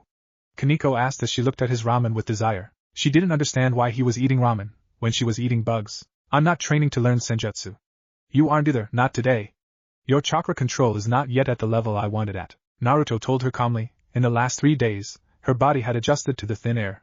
That was good for her, but she had only mastered surface sticking and water walking. Her chakra control was nowhere good enough to let her learn senjutsu, and actually control the chakra. You needed excellent control to be able to control the sage chakra you formed when you learned senjutsu, and used it. It made the user's chakra more powerful, and if your control over your chakra wasn't at a certain level, you had no chance of controlling senjutsu chakra. At the level Kaneko was at with her control, she would be overwhelmed by the training. How do I increase my control? Kaneko asked as she sat down at the table, and she grimaced as she started to eat her food. She put food very loosely, and she didn't enjoy that all of her meals were bugs. It bugged her, no pun intended, that she was eating bugs, while her master was eating good-smelling food right in front of her. Naruto rolled his eyes, and he plucked a steamed cricket off her plate, before he ate it. I thought Kaneko started to say, but Naruto stopped her. See, don't grimace when you eat. This is Shima's old recipe she made for me when I was a young tadpole. You want to learn senjutsu, eat. I'll help you with your chakra control after we eat. Of course, you need a strong body for senjutsu, and a lot of stamina. Naruto lectured her, and Kaneko nodded and moved into a more comfy sitting position. She was wearing a white kimono that was for training, usually waterfall training, with a white sash around her waist. She had no pants, socks, or shoes, and the hem of the kimono ended at the same point as her miniskirt had done. Naruto was wearing his normal clothes, though he wasn't wearing his cape. Master, what is up with these clothes? Kaneko felt the need to ask, and Naruto finished off ramen and pushed his bowl away from him. I'm not going to give you something fancy, just for you to ruin it training. The color, because white looks good on you. Eat. Naruto reminded her at the end, and she returned to eating her bugs. Kaneko gagged a little as she got halfway done, and she drank a purple juice with a large bug floating inside of it. Kaneko rushed herself in eating, while Naruto went over to the door and slid it open. Kaneko's cheeks bulged. 5 minutes later, blah. Kaneko had a trail of saliva coming out of her mouth as she tried to avoid throwing up. She was sitting on the ground, outside of the temple, and she was nearby a waterfall. Naruto was standing above her, leaning over and patting her on the back. She would have to get used to the feeling of eating bugs, just like he had. He liked the taste, but it was the way it would sometimes wiggle that grossed him out. Shima's worm soup had been really tasty, tasted just like ramen, to the point that Naruto couldn't tell the difference taste-wise. It had only been when those worms started moving that he noticed what he was eating. Kaneko would grow to not be bothered by eating bugs, at some point during her training. Don't go throwing up now, or you will have to go down to the cave and get more bugs. From now on, if you want to eat you have to go and hunt for the bugs. You will have to keep your own food supply stocked. Naruto informed her, and Kaneko groaned. That was going to be hell, going down the mountain to get bugs whenever they started to run out of bugs. It would no doubt do wonders for her stamina to go up and down those stairs a lot, but the fact of the matter was simple. It was up to her to collect the bugs that she would be eating, meaning she was going to have to hand-pick all of the bugs that would go into her belly. I understand, master, the training? Kaneko asked him, and Naruto nodded before he tossed her a water balloon. There are several levels that require special control over chakra. Your chakra won't let you learn ninjutsu that require those, but you can learn techniques that require nothing more than pure chakra control and manipulation. At the moment, your chakra control is at maybe a C rank. I need it at an A rank before I can teach you senjutsu. So, I am going to teach you the stages of an A rank jutsu in difficulty to get your chakra control where it needs to be, Naruto instructed her, and Kaneko looked at the water balloon in her hand in confusion. A rank sounded pretty powerful, and very hard, but she had no idea how this was supposed to make her more powerful, or get her control better. I'm a C rank in control? Kaneko asked, and Naruto nodded. You mastered water walking, a more advanced version of surface sticking, but that isn't anything special during my time. Only 6 people have ever learned this jutsu, though, is how hard it is. Naruto told Kaneko, and he pulled out a second water balloon. Naruto held it out towards her, and she watched it. It bubbled on the surface, before it popped, and she saw small streams of yellow chakra coming out of it, before those vanished as well. How did you do that? Kaneko asked with wide eyes. She had sensed chakra, but she didn't know how he did it. You have to figure it out yourself, but I can teach you a little. Everyone's chakra rotates differently. You rotate to the left. Naruto told her, and he started to walk off. Kaneko looked at him, and then at the water balloon. This is the ultimate form of the advanced chakra control known as shape manipulation. If you pop the balloon anyway, but the way I did it, you didn't get it. Naruto told her, and he continued to walk off. When he was gone, Kaneko looked at the balloon. Rotation? This seems useless. Big deal. What use at popping water balloons? How can this lead to a powerful technique, or making my control better? Kaneko scoffed to herself. She put her chakra into the balloon, before she started to rotate it to the left. The water balloon started to stretch, and it started to spin like a disc. It did not pop though, it became thinner, but it did not pop. It returned back to its normal shape, and Kaneko frowned, before she tried again. She got it to form the disc shape, but nothing more than that. She couldn't get it to bubble and pop. Kaneko put her chakra into the balloon, and this time she more quickly spun the water. She spun it as fast as she could do, and she tried to make the spinning increase in speed faster. All she managed to do was make it go flat faster than before it returned back to the way it was before. Kaneko looked at the balloon, before she grit her teeth. This is a little harder than I thought it would be. How did he do that? Kaneko thought to herself. She had chakra, and Naruto said that all you needed was chakra control to do this. This was a ninjutsu that could potentially be used by anyone with chakra. Apparently, he was right. Her chakra control was good, but not at the level that he needed it, or she wanted it, to be at. Kaneko-chan, Let's see how well you deal with this. Naruto thought as he sat on top of the temple and watched as Kaneko got frustrated with a water balloon. Hiya! Kaneko shouted out as she put a lot of chakra into the water, and she started to spin it the second she put it in. It flattened out, and it did spin, but when it popped, Kaneko frowned. It didn't bubble. She grabbed another balloon from the basket of balloons, and she took a stance to start again. She rotated her chakra to the left inside of her body, and let it travel into the balloon. This time, it popped again, but it was more like a drill popping the balloon. It had stabbed the balloon, and only one part of the balloon bubbled, instead of the entire thing. Kaneko glared at the next balloon, before she started to do it again. Kaneko tossed the remains of the next balloon aside, and she grabbed another one, before she held it in her hand. Are you sure there isn't anything else you can tell me? Kaneko shouted up to Naruto, who looked down at her. Your chakra control won't improve if I tell you everything. The best way to learn this is to learn it with your body. You have to GAH it, and then BM it, Naruto answered her, and Kaneko looked up at him with a dull look. She had no idea what that meant, but obviously it meant something. Naruto lay back on the roof, and he didn't say anything else, and Kaneko looked back at the water balloon. With my body ga bam? Kaneko questioned as she looked at the balloon, and she looked at her body. How was she supposed to learn this with her body? Ga! Kaneko shouted as she rotated her chakra inside of the balloon, and it didn't even pop this time. She didn't know what type of tip Master Naruto had given her, but if he said it, then it must be true. Kaneko felt the water in the balloon still rotating, even though she wasn't spinning her chakra anymore. She could feel it in the palm of her hand, and she could judge the water itself. She could feel it with her hand, but did that count as feeling it with her body? Bubbles appeared in multiple spots, don't just rotate it in one direction. So long as the rotation is to the left, you change the formation in any way, Naruto thought as he watched her. Kaneko popped the balloon, but she didn't do it correctly. Kaneko grabbed another balloon, before she took up the same boxing stance she had been doing. Ga!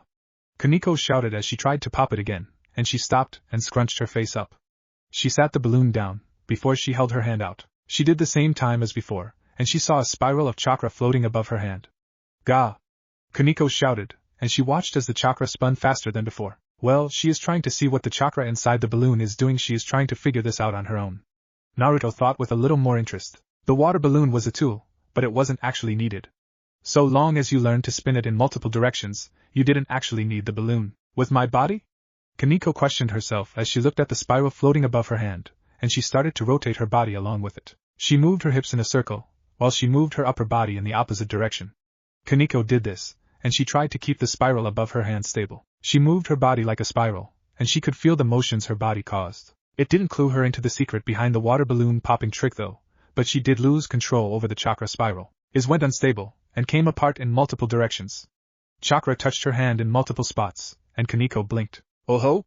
Naruto thought as Kaneko picked up the water balloon, and she started to rotate her chakra again. This time though, she stopped rotating in one direction, and added a second direction. Kaneko grit her teeth, but lost control over the chakra as she rotated it. I figured it out, Kaneko said as she looked up at Naruto, who looked down at her. Correct, you rotate the chakra in enough directions. The water pops the balloon from the inside, but is your control high enough to rotate it in so many directions at once? Naruto asked Kaneko with a raised eyebrow. Kaneko frowned, and she took up her stance again. She got 2 directions down, but that was it. It wasn't enough for her to pop the balloon. She couldn't control more than 2 spirals at the same time. She popped the balloon, but she didn't do it the right way again. She scrunched up her face, and she picked up the next water balloon. Ga! Kaneko shouted out, and she was starting to get the hint that Naruto gave her.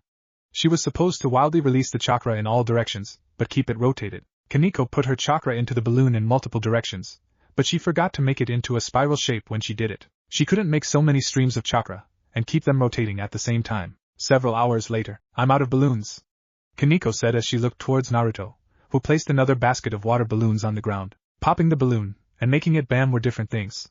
She put holes in them that made them pop, but she didn't make them explode. Naruto grabbed a balloon, before he held up both of his hands. In his free hand, he had wild chakra streaming and spinning in random directions at the same time, completely uncontrolled. In the other hand, he popped the balloon. I told you, this is harder than it looks.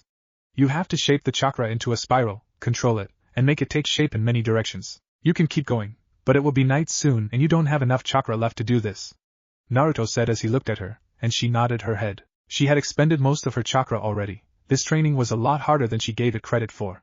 She would have to continue tomorrow. Yes, Kaneko started to say, before Naruto gave her a basket. Now, go down to the cave and collect bugs. Then, you will clean the bath and take a bath, before washing your clothes and eating dinner, Naruto told her, and Kaneko looked surprised. She was already tired, but he was telling her to go on a several-hour trip down to the cave, and then come back up. It would be midnight before she returned from that, and she would be super exhausted. Well, if you want to eat, go and get your food, Naruto told her, and Kaneko strapped the basket to her back. Yes, master, I understand. Is there anything else? Kaneko asked Naruto, who shook his head at her. If you just train your chakra control, your body will get weak. If you just train your body, your chakra control will lower. You have to maintain both. Work hard, Kaneko-chan, because this is the easy part of your training. Naruto told her, and she gulped visibly. She didn't like the sound of that. Easy? Kaneko asked with eyes wide, and Naruto nodded to her. Yes, easy, but don't worry. Once you get used to that, I will make things even harder for you. Naruto assured her, and Kaneko nodded her head. She wasn't going to complain after making it this far. Chapter end. Story start. Kaneko allowed the hot water to flow over her entire body. She was sunken at the bottom of the bath, looking up as she held her breath. Kaneko had been working for nearly a week on the first stage, and she still wasn't any closer to finishing it than she was when she learned how to swirl in multiple directions. Naruto was right. Her chakra control was only a C rank, when she needed it to be at a B rank just to complete the first stage. To complete all of the stages, she would need her chakra control to be at the A rank. The most progress she had made was adding a fourth layer of swirling chakra, but other than that, she was no closer to popping the balloon correctly. There were water balloons floating in the water around her. How am I supposed to master such an advanced form of chakra control? If I could use both of my hands, then I could do it, but I can't do that. Kaneko thought with a frown. Naruto had popped the balloon with one hand, so she couldn't use two hands. That wouldn't be popping it the correct way, she was sure of that. Kaneko put her hand in front of her face, and she created several spiraling streams of chakra. The water spun in unison with her chakra, and she could feel the water moving. Using her other hand, she formed more spirals, and she started to place them together with the spirals she made with her other hand. If she could use both hands, it would be much easier for her to do. Kaneko leaned up, her head coming out of the water, and she took a breath. She was still trying to feel it with her body, so she had submerged herself in water to try and feel how it was inside of the balloon. Having some trouble? Naruto asked from nearby, and he was laying back with his feet in the water, a towel around his waist. She hadn't even noticed him get in. Why is this so hard? Kaneko asked with a frown at her own lack of progress, and Naruto shrugged his shoulders. Oh, you already realized the answer, you just haven't realized it yet. At the rate you are going, you won't be finished with this part until next year, Naruto told her, and he looked at her back. She had a small back, but she seemed to tense up. I already realized the answer? Kaneko asked Naruto as she turned her head towards him, and she made sure to look into his eyes. The only thing she had realized was that she could do it with two hands, but that wasn't the one hand that Naruto had showed her. Kaneko didn't turn anything other than her head, but she could see that Naruto wasn't really paying much attention to her body. He was paying more attention to a book in his hands, that had pictures of people in it, with different shapes and sizes to their body. You aren't used to controlling your chakra. You went most of your life without using it. You went from not drinking water, to drinking from a bucket. You think you can suddenly hold all that water in your belly? Naruto asked her with a raised eyebrow. She needed a crutch to let her catch up at her own rate. His thing as a child was that he had such a crazy amount of chakra that it had been impossible to normally control. Konohamaru did not have that excuse, he just had bad chakra control. Kaneko had a relatively large reserve of chakra, despite being a female. That wasn't a sexist statement, females usually had much smaller reserves, but better control over those reserves. Kaneko was an odd case, she had larger chakra reserves, and good control, but she was not used to controlling it. How do I fix it? Kaneko asked him, and Naruto rolled his eyes. Experience, how long have you been using your chakra? A little over a month now. Give it some time, and you will be a pro. Kaneko, come over here and lay down, I'm going to help you out. Naruto told Kaneko as he placed his hand down next to himself. Kaneko gained a little pink on her cheeks, but she did obey him. Kaneko laid on her stomach though, and Naruto put the book next to her body, and she saw the body of a young girl on the page he was turned to. The girl was naked, but she had lines and points placed on her body, with the lines looking similar to veins, but they weren't veins. The girl's body was about the same size and shape as her body. Now that she thought about it, each body was different, and had sizes and ages that were different. What are you going to do? Kaneko asked Naruto, and he looked out some needs and lifted her arm up. Naruto stuck the needle in her arm, and Kaneko winced when she felt it stab her. You don't have chakra pathways like me, but you do have tenketsu. These places are where you release your chakra when you use it. If I had the Byakugan, this would be a lot easier, so I have to make do with a book. Naruto said as he looked between the book and Kaneko's body. He poked her in the arms and several more places, before he poked a few into her back. Kaneko winced with each poke. It felt like she had less chakra than before. What is this supposed to do? Kaneko asked, and Naruto gave her a water balloon. Kaneko looked at it, before she lifted her hand up, though she was struggling with the needles still inside of her body. Pop, with less chakra, it is easier to control. Is it easier to rotate your chakra now? Naruto asked the surprised Kaneko, and she nodded her head as she looked at the balloon in surprise. Naruto took the needles out of her arms, before he gave her another water balloon. Oh, and that doesn't count. Now you know what it feels like to have better control, so reach that point with hard work. Naruto told her, and she groaned. She figured it wouldn't count, since her chakra control didn't actually improve. Why did you do that though? I had to learn this myself. Kaneko questioned what he did, and she covered her chest with her hand as she slipped back into the water. You already know what it feels like to rotate your chakra. Heck, your chakra control is good enough to pass this part. If you have an idea that will let you pop the balloon, then go ahead and do it. Naruto told her, and Kaneko blinked as she looked at him. Naruto had never told her that she couldn't use two hands. Using two hands was just as good as using one hand, and Naruto knew that she had figured out the two-hand trick. But Kaneko said, and Naruto rolled his eyes. With experience, even if it takes you two hands today, it will one day take one hand. I was the same. Go ahead, pop a balloon with two hands, Naruto said, and Kaneko took another balloon out of the water. She placed both of her hands on the balloon, and the balloon popped. She looked at it with annoyance, since it took her two hands to do something like this. Good, tomorrow you can start the next step. Now go get your bugs, Naruto told her as he held out a towel for her to wrap her body with. She gladly took it, and she stood up before wrapping herself with the towel. Wouldn't it be better if I waited until I could do it with one hand?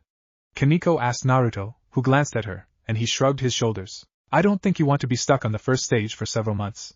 So long as your chakra control gets better than it was before, then fine, Naruto told her, and she started to walk away, drying her body off. Kaneko lifted her slightly numb arms up, and she could see red marks from where she had been poked and stabbed. Her chakra felt funny going through her arms, but she would deal with it. I look forward to tomorrow's training, Kaneko told Naruto, and he nodded before he smiled at her. If you can finish the second step in a week, I am thinking about rewarding you.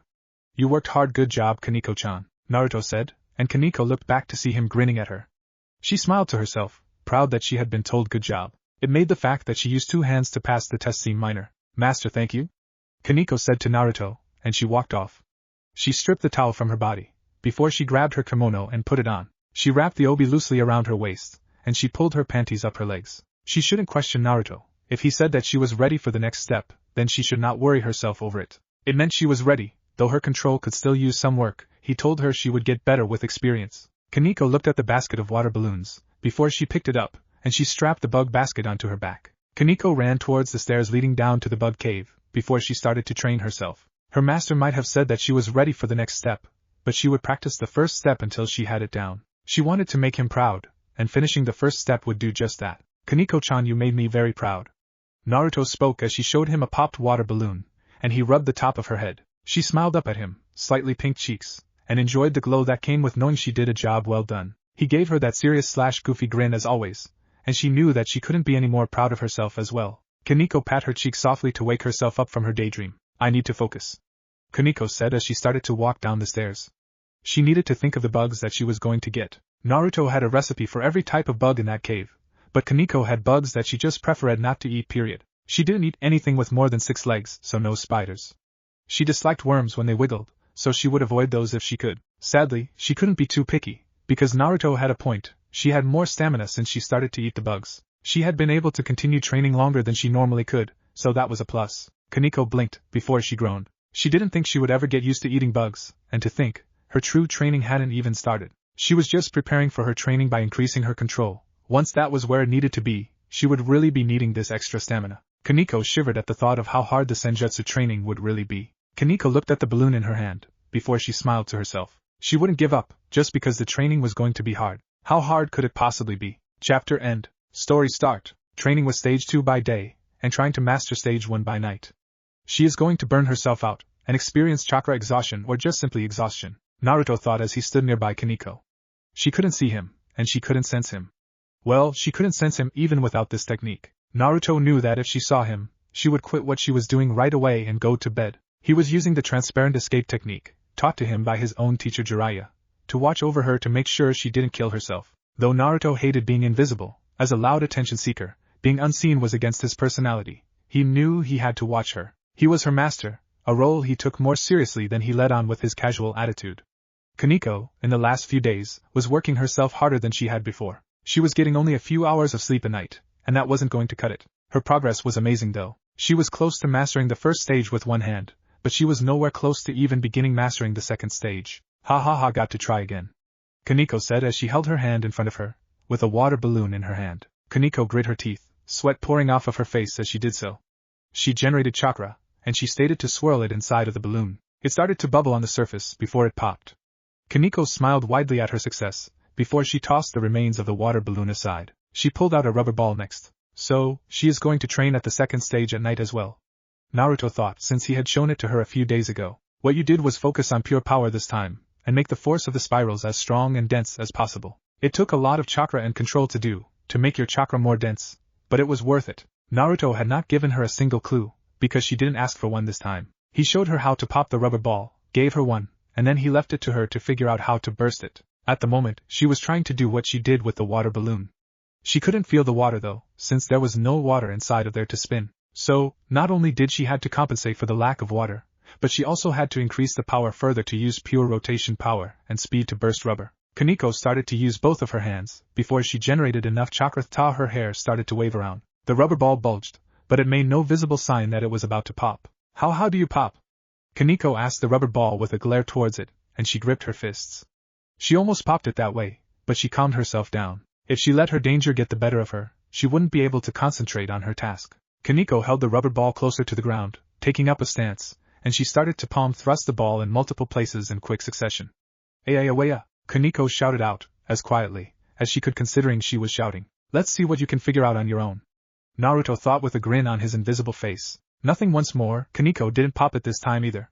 She didn't even puncture it this time, like she had a few times when she did day training. Naruto shook his head, before he ended his technique, becoming visible. Naruto vanished in a burst of speed, and Kaneko didn't even notice as he appeared behind her. Aya! Kaneko started to shout out, but she was stopped. Her eyes went dull when Naruto chopped the back of her neck, and he caught her before she hit the ground. She still kept a firm grip on the rubber ball, but she was clearly knocked out cold. Naruto carried her bridal style, and she curled up into his chest, her eyes now closed. Naruto used one arm to hold her, and he used the other hand to rub the back of his head. Well, you managed to do the first stage with one hand through sheer, stubborn effort. Naruto said with amusement in his voice. Kaneko was pretty close to chakra exhaustion, so he ended her midnight training there. He knocked her out, because it was the best way to make sure that she didn't pretend to sleep, and go back to midnight training. Naruto wasn't a fool, he had noticed the first night she started to do this, but he had simply been interested in watching her, and making sure she didn't hurt herself too badly. He would confront her about it tomorrow for sure. I pulled the same thing when I taught myself to throw the raisin shuriken. I stayed up late at night, and practiced in secret as well past when Pa fell asleep. Naruto thought with a proud smile. Sadly, Kaneko didn't have his chakra reserves, and she needed more sleep to regain what she lost. She also needed to make sure to get good rest anyway, since she was a growing girl. If she pushed herself too hard, she would stunt her growth, and if she stunted her growth she would also make it harder for herself to grow stronger. Naruto got to the bedroom, and he sat Kaneko down on a mat, and he pulled a cover up over her body. Kaneko's hand grabbed onto his pants, and he looked down at her. Naruto sat down on the ground, before she crawled into his lap in her sleep. Naruto rubbed the top of her head, a small smile on his face. He would wait until she was in a really deep sleep before he left, or he would just stay and let her sleep in his lap like this. He didn't mind too much, she was training hard, even on her own. She was really like a kitten like this, just like her name said, and just like her race suggested. Kaneko wasn't ashamed of her race, she was afraid of senjutsu and the power inside of her. It would be hard for her when the actual senjutsu training came along. Her sister had went about learning senjutsu incorrectly, and that had scarred Kaneko on the inside. Master Kaneko moaned in her sleep, and Naruto sighed and rubbed the back of his head awkwardly. It was almost never not awkward to hear somebody mention you in their sleep. Wonder what she is dreaming about? Naruto asked himself, and Kaneko smiled in her sleep. Kaneko's dream. Master, is it delicious? Kaneko asked as she stood next to Naruto, and he was eating ramen that she had made herself for him. She noticed he really liked ramen, so she had made a point to make some for him. Naruto blew on it, before he slurped some up, and he reached out and rubbed her forehead, and the top of her head. He could fit a lot of her head in his hand, but she enjoyed it regardless, and she blushed a little with a happy smile on her face. It is great, Kaneko-chan. I'm glad I made you my student. You don't have to eat bugs anymore, from now on, I'll feed you myself, Naruto said as he used the chopsticks to feed Kaneko some of the ramen. She cried tears of joy. No more bugs for her. Thank you, master. When I'm done with my training, will you come back to Ko with me? I don't want to be apart from you. I want to be your real apprentice, Kaneko asked him, and Naruto seemed to think about it teasingly. He put a finger to his lip, before he grinned at her. I don't see why not. Naruto told her, and Kaneko tried to feed Naruto, but she spilled some ramen on his shirt. I'm sorry, master. Kaneko apologized right away. Naruto smiled at her, before he started to take his wet shirt off. Kaneko turned deep red. Even though she had seen it before, she never actually paid attention to it. No, this was the first time she had seen his body wet. His abs, his pecs, his arms. All of them were muscular, and all of them were harder than steel itself. You could quite literally rub a block of cheese on his abs, and expect that the cheese would break off into pieces. It was wet now, and she could see it shining. Her face was mere feet away from his body, and even with the bandages on his right arm, she was not turned away. Well damn, I guess I will have to wipe this off, Naruto said, and Kaneko stopped him, leaning closer. I'll do it, Kaneko said, and her face started to get closer to his abs. She stuck her tongue out, preparing to lick the juices off of him. Her tongue got closer and closer, until she was mere centimeters away from tasting him. Aya! Kaneko shouted as she woke up from her dream. Kaneko looked around, and she saw that she must have fallen asleep. The last thing she remembered was completing the first stage, and getting started on the second stage. Then it went black, so she assumed that she had simply passed out, and Naruto might have found her and returned her to where she was now under the assumption of sleepwalking. That was a horrible dream. I'm not a pervert, Kaneko reminded herself as she beat herself over the head. You aren't? That is too bad, perverts are pretty honest people, Naruto said, and Kaneko turned beet red when she saw that he was in the same room as her. Master! I didn't. Kaneko started, before Naruto held his hand out. No training today. You are going to spend today recovering from your little night training. Anyway, you have a nice dream? That doesn't make you a bad pervert, Naruto told her with a laid-back tone. She wasn't going to train today, thanks to the fact he could sense her body needed to rest a day before her chakra was fully recovered. If she tried to train, she would pass out after a few hours of work. Bad pervert? Kaneko asked, and Naruto nodded. Everyone is a pervert, Kaneko-chan. Well, everyone except people with zero sexual feelings. Anyway, a good pervert is respectful about it, or at least they respect the people they perv on. They settle down, and they focus their perversions on the one they love. Being a little bit perverted here and there is healthy. Young boys peeking, and young girls lusting, all normal, within reason, Naruto said the definition of a healthy or good pervert. There was a difference between being simply healthy and perverted, and being unhealthy about it. What about the bad? Kaneko asked, and Naruto let out a small chuckle. A pervert that hurts people, lusts after somebody even when they are in love, and isn't faithful. Somebody who stalks people, forces themselves on others. If you hurt somebody with your perversion, you are a bad pervert. Those are the perverts who don't need to even breed. Of course, there's another type of pervert, Naruto said to her, and Kaneko raised an eyebrow. Good and bad, she was pretty sure those were the only two types there were. What type? Kaneko asked, and Naruto pointed to himself. A battle pervert, somebody who uses perversion as a weapon in battle. This type of pervert uses other people's perversion. Most of these perverts classify as a good pervert. I'm pretty sure you aren't a bad one, Kaneko. So don't worry about it too much. Naruto comforted her, since she seemed to have a serious dislike for perverts. It was natural, most people couldn't tell the difference between good and bad. If somebody got physically or emotionally hurt, then that was a bad one. But if nobody got hurt, then there was no harm in a little perversion. So it is okay? Kaneko asked Naruto, a little unsure of if it was okay for her to have the dream she had. Of course, and your race goes into heat, so it is more normal for you. Your race is very sexual in nature. You will become a little more perverted when you fall in love, Naruto said to her. He had dealt with Nekishu before, and he rubbed the top of her head. She seemed uncomfortable with the thought of going into heat. Naruto noticed this. If it is about heat, you shouldn't feel bad about it. You can only go into heat when you are sexually mature enough. Well, technically you could go into heat now. You might be small, but you have matured. Naruto spoke for her, not wanting to lie. Her body was small, and it seemed immature. But just because she was petite, didn't mean that she was incapable of giving birth or having sex. Sexual maturity and being womanly were very different things. Master, what if my dreams involved you? Kaneko asked, and Naruto blinked, before he laughed a little into his hand. Kaneko looked offended and heartbroken that he would laugh at her feelings, at first, before Naruto rubbed the top of her head. What is so funny? Kaneko asked, and Naruto snorted, before calming down. I am very flattered, Kaneko-chan. It makes me feel good knowing you find me attractive. Don't worry about it, because you can't control your dreams. I won't hate you for having a sex dream about me, or think any less of you. Naruto told her with a soft smile. Kaneko smiled at him, feeling a lot better than he didn't think less of her. She had thought that he would be disgusted with her, but she couldn't hide it from him either. Thank you, master. Can I make you ramen today? Kaneko asked Naruto, and he blinked in surprise, before he nodded his head. Sure, since you won't be training today, I won't make you eat bugs either, Naruto said, and he pat her back, before standing up fully. Well, you relax? Part of training is knowing when to take a break. Naruto told Kaneko, and she nodded to him. She would listen to his advice. Training would continue tomorrow. Chapter end. Story start. That is one way to make ramen? Naruto thought as he looked towards Kaneko and the unique way she worked the ramen noodles. Normally, most people would use their hands and molded the eggs into the ramen. Not Kaneko though. Instead of using her hands, Kaneko had placed the dough on the table. Naruto had never seen this unique method before now, which was interesting. It had been a long time since something surprised him. Hup hup hup hup. Kaneko panted as she stomped with her feet on the table. Instead of her hands, she used her feet to pound the dough. She was cute about it, though her kimono skirt was flipping with each movement, showing Naruto her panties. Today she had gone with the cute white ones with a heart in front of her crotch. She didn't seem bothered by the fact she was constantly and continuously flashing him her panties, and if she kept this up it would wedge, and she would show him something else. At least her feet were clean. She wiped them off after she got on the table. So she who was Naruto kidding, this was still weird no matter how he cut it. She was cooking using her feet. Kaneko-chan, why your feet? Naruto asked with a look at her moving. It was weird looking up at her. Normally he looked down at her, since she was about crotch level with him. It was strange to be on the other end of that, where he was looking directly into her crotch. Ryo-sama taught this to me. Kaneko admitted to him, and Naruto shrugged.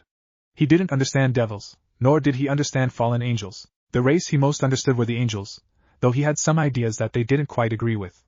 Naruto enjoyed fighting, training, and battle. Naruto wanted to fight strong opponents, and he wanted to raise strong opponents as well, and see them grow into strong fighters. He didn't understand the culture of the other races, who he frankly did not have much contact with. He mostly dealt with Yukai, seeing as he sent them dreams about Senjutsu, so that they could find Sage Mountain. He somewhat understood Yukai culture, but he mostly dealt with Nekomata, Nekashu, and the other races who were closer to nature, and found Senjutsu to be more natural to them.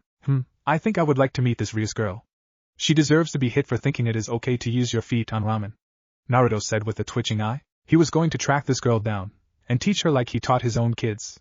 You did not disrespect ramen by stepping on it. He was only letting Kaneko without hitting her because he was curious about it, and it wasn't her fault this was how she was taught to cook. He hoped this tasted good. She told me people like the taste of a beautiful young girl's feet.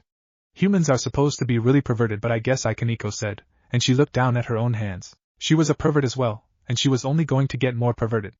That thought disgusted her, even though she knew it was only natural to feel things like lust. She wanted to go back to the times when she lacked lust, and had zero sex drive. Too bad for her, she had sensed a supremely powerful man, a very kind, loving man who spent the time to teach her, correct her, and allow her to grow. Somebody who understood her. Say no more. Though, I think she might have been taught incorrectly. That foot thing is more of a fetish than an actual common thing. You do have cute feet, but then again, that doesn't mean I want to eat food you stepped on. Naruto reasoned with her as he watched her stepping on the dough, just stomping it with moderate force. Master, have you ever fallen in love? Kaneko asked, hoping that the randomness of her question would surprise Naruto into answering it. I fall in love all the time. I love all my friends, and all my students. I love the animals and plants on this island, but romantic love only once, Naruto told her with a small smile at the memory. Kaneko continued to press her feet into the dough, and it was nearly flattened across the entire table. Hinata was her name. I tell you, I would go to the moon and back for my wife. I actually did that. Together we stopped the moon from crashing and saved the world. We have 2 children together, Boruto and Himawari. Man, do I miss them. We shared our first kiss, flying in the sky with the moon in the background, Naruto told Kaneko, and she stopped moving her feet and looked into Naruto's eyes. He went to the moon and back, literally, for a woman he loved, and saved the world together with her. Suddenly, there really seemed to be no man that could compete with Naruto in her mind. What man would, could go to the moon and back for his woman? That was the most romantic gesture you could make to somebody. She sounds important to you. Kaneko pointed out to him, and he nodded. In a world filled with women who would die to be with me, she was the one that stood out the most. She was the only one special to me in that way. She was also the only one who supported me becoming immortal. Everyone else was against it, but she knew and trusted I was doing what was right. Naruto said with a bright smile. She had given her unconditional support.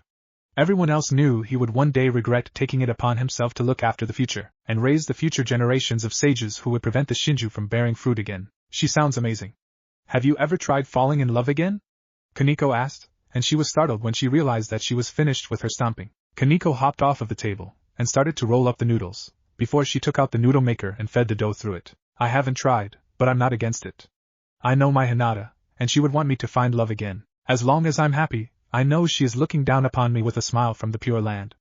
Naruto said with a calm smile. Ninja didn't go to the same place as others did, instead they went to the Pure Land. The evildoers went right to the Shinigami stomach, while those who did good things, or at least were good people at the end of their life, went to the Pure Land. So did your wife have big? Kaneko tried to ask, wondering if Naruto was a big boob fan, or liked them smaller. Breasts? Yeah, record breakers. close to 104 centimeters, and they were very soft, and elastic didn't bounce as much though since she wore tight clothes, made them look smaller than they were. She used to always complain about how they floated when we bathed together. I think Hinata would have liked to be smaller. Naruto laughed as he remembered the complaints his wife had about her breasts. Kaneko perked up with pride when she heard the complaints about big breasts, and how Naruto seemed to just find it funny. How did you feel about them? Kaneko asked as she finished turning the dough into noodles, and she put them in a pot to cook for a while. I didn't really care. So long as Hinata was happy with her chest, I was happy.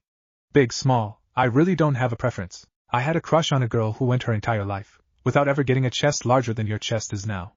Naruto told Kaneko, who silently nodded her head with pride. It was good for her to know that Naruto didn't seem to have a preference towards chest size.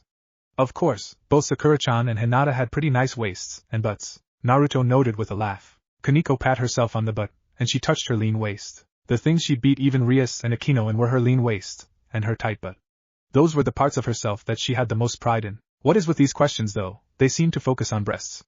Is this about your insecurity? Naruto asked her, and Kaneko paused for a moment, before she pat her chest with a grimace. A little. Can I be honest? All the people I hang around with have huge. I always feel kind of very small when I'm around them. All the guys seem to just stare at them, and only the lilicons stare at me. Kaneko admitted to Naruto, who raised an eyebrow. Only lilicons? That is weird. I was thinking you would be popular with the guys since you are cute. Frankly, you wouldn't look very good with big breasts. You have a beautiful face, it really makes you look more mature. Naruto told her as he peeked towards the ramen noodles. He was more interested in those than about the conversation right now. Well, I'm short and flat. So people mistake me for a child. Kaneko admitted with a frown. Well, that is stupid. You can't judge a person's age by their body. What about petite midgets? They are short and thin, heck, some of them have no chest. If anything, you are just on the short side. Naruto stated with a wave of his hand. I mean, I was a total runt for the longest time. Naruto admitted with a shiver. Kaneko looked interested in that. You were small? Kaneko asked, and Naruto nodded. Yeah, shortest one in my class. Even Hinata was taller than me by like an inch. I hated when people would mock me. I understand your pain. Naruto spoke with a nod. Kaneko nodded back to him, because she was very familiar with that pain. Naruto was just glad that he grew up to be the tallest person of his class, and of his general age group as well. Short people unite. So, you've never found love? Never tried to start a family again? Kaneko asked him. He was an amazing person, how could he have not found love? It wasn't really love. It was one of my students. She was a yukai, like you, and she went into heat. She loved me, but I didn't feel the same. She was suffering though, and it hurt me a lot to see her suffer. So I had sex with her to help her. She became pregnant, and I did want to be there, but she didn't want anyone to know her child was a half-breed. She respected the fact I didn't love her in that way, and as much as it pained me, I stayed out of her life. Naruto told Kaneko, and Kaneko looked down at the ground. That was sad, really sad, not even being able to visit your own child. Naruto might not have loved this fling in the romantic way, but he loved her as a student and put her needs above what he wanted. Mating during mating season had a high chance of pregnancy. Did you ever see your child? Kaneko asked Naruto, and he nodded his head. Sometimes I use senjutsu to watch over her. Kind of ironic that I of all people who father a Ninetales, my grandchild is nearly old enough to learn senjutsu. Actually, Naruto noted to himself. His daughter had a daughter of her own. Kaneko looked at Naruto, before she rubbed her arm. Then again, I doubt she knows who I am in relation to her. As long as they are happy though, I will be happy for them. Naruto spoke with a pure smile, his heart going out for them. Master, you are too pure and bright. You have the warmest heart I have ever seen, so warm I can feel it. You deserve love too, Kaneko thought, before she took the noodles out of the pot and poured broth into bowls with the noodles. She sat one in front of Naruto, and one in front of herself. It looked pretty good. It looked divine to Kaneko, who had been eating bugs for a while, and nothing else but bugs. Let's dig in, Kaneko-chan. Oh, and let me tell you this, Kaneko-chan. If you are feeling insecure about something, you can tell me. I won't laugh at you. I had a daughter before, so I've dealt with a lot of stuff, and let me tell you, those were awkward days. Naruto laughed out as he finished that. Man, he remembered the days that Himawari would try and get closer to him. He wasn't always at home, so she would come to his office and talk with him when he ate lunch. She would forge a bond by talking about her problems and asking him for advice. He was sure that Hinata would have given better advice about girl stuff than him, but she went to him because she wanted his advice. Awkward? Kaneko asked, and Naruto nodded. I gave her the sex talk and talked with her about her womanly needs. I had to talk with her when she had her first wet dream. She thought she peed the bed. Oh, don't get me started on potty training. Those were scary days. Who knew such little people could make so much poop? Naruto asked as he remembered Boruto and Himawari's potty training. Those were horrible days to be a parent, and even worse days to have an extremely sensitive smell. Kaneko laughed a little at Naruto's comical complaints, then she took a bite of the ramen, and she decided she was going to savor this. She wouldn't be allowed to eat another non-bug meal until her training was over. She needed to enjoy this, memorize it, and forever have the taste etched into her taste buds. Naruto blinked when he tried it himself. It tasted different than what he normally ate. He could taste the fact she used her feet to press it, but that didn't make the flavor bad. It added its own twist to it, and made it taste different, but not bad. It was actually pretty good, not mind-blowingly good to where he wanted to have this always, but pretty good. How is it? Kaneko asked, and Naruto smiled at her. Really good, you did really well, Kaneko-chan. Good job. Naruto said as he rubbed the top of her head, and she leaned into his rubbing. Thank you, master. Kaneko thanked him for his praise. She was going to get him to praise her even more, but next time, she would do it by impressing him with her hard work at training. Enjoy this meal, Kaneko-chan, because tomorrow, back to bugs and training. Naruto said to her, and Kaneko smiled, and she nodded. She would make him proud. Chapter end. Story start. How do I even do this? Kaneko asked Naruto as she tried to pop the rubber ball. She only had 2 days left before the week was up, and in those 2 days she wanted to finish popping the ball and get her reward from Naruto. Yet, for all of her progress, she was barely making any progress. She was making her chakra denser, and compacting it into the ball, but that wasn't popping it. Her hands were covered in dense chakra burns, and when she would reach the level of chakra needed to pop it, the pain in her hands would overwhelm her. How was she supposed to do that, without suffering from burning herself with her own chakra? So far, the closest she had gotten was making a hole in the ball. Even then, that was not popping it. She needed to burst it in one go, not fill it with holes. She had no clue what she was supposed to do that would let her avoid hurting herself in the process. She was even using 2 hands for the rubber ball. How do you do what? You need to be a little more exact. Naruto informed her, as he closed the book he was reading. He quite literally had the entire Hokage library to read, and had taken all of the books. That library was the biggest one in Konoha, and had a ton of secret techniques. Naruto never tried learning them, but having knowledge of them couldn't hurt. Naruto knew his own strength, and he knew if he exerted enough strength to actually grow stronger from the point he was at now, it would drastically change a lot of the universe. He could not risk destroying so much stuff for a selfish desire to get stronger, so he simply trained to keep his skills fresh, instead of growing stronger. How do you pop the balloon, without burning yourself? Kaneko asked, and Naruto looked towards her hands. You burned yourself because you were training so much. Keep training, and it will get easier. Burning yours is part of the training. Once you master this stage, you won't burn yourself. Naruto told her what she needed to hear, not exactly what she wanted to hear. Kaneko looked at the ball, before she looked at Naruto. So the only reason that I have been failing was because I stopped when it hurt? Kaneko asked Naruto with a dull tone. She could have gotten this day 1, and she had been failing because of her own pain. Yep, this is hard, because it teaches you how to make your chakra denser and pack more force into it. When you reach the point that it hurts, keep going. The second I realized that, I mastered this. Naruto told Kaneko as well. Of course, he lacked some concentration needed, so he needed to master that as well. Kaneko didn't have the same issue as him. Her issue was that she stopped when it started to hurt her. Kaneko looked at the rubber ball, before she looked at Naruto. I suck, don't I? Kaneko asked with a twitch of annoyance. She had assumed that when it started to hurt, she was supposed to stop doing it. It was against the nature of animals to do things that hurt them. Her instincts told her to stop. Heck, not even that. People didn't like pain. Most people didn't like pain. They didn't like it, so they stopped whatever they were doing that caused them pain. No more than I did. Anyway, you still are doing really good now, try again. But this time push yourself to the absolute limit of your pain tolerance. Oh, and warning to the wise, hold the rubber ball to the ground. You won't be able to control the power so well.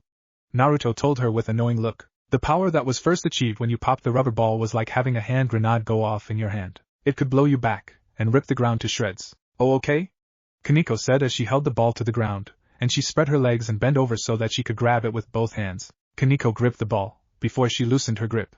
Kaneko lifted her hand, before she started to move her hand over the ball many times over as she put her swirling chakra inside of it. Kaneko increased the density, and her hair started to get pushed up by the force she was exerting with her chakra. Naruto got up and walked behind Kaneko, and it wasn't so that he could see her panties, it was because he knew what was about to happen next. Kaneko continued to build up her chakra, to the point that visible burns were appearing on her hands. Kaneko gasped in pain, and the rubber ball started to bulge in a ton of spots at once.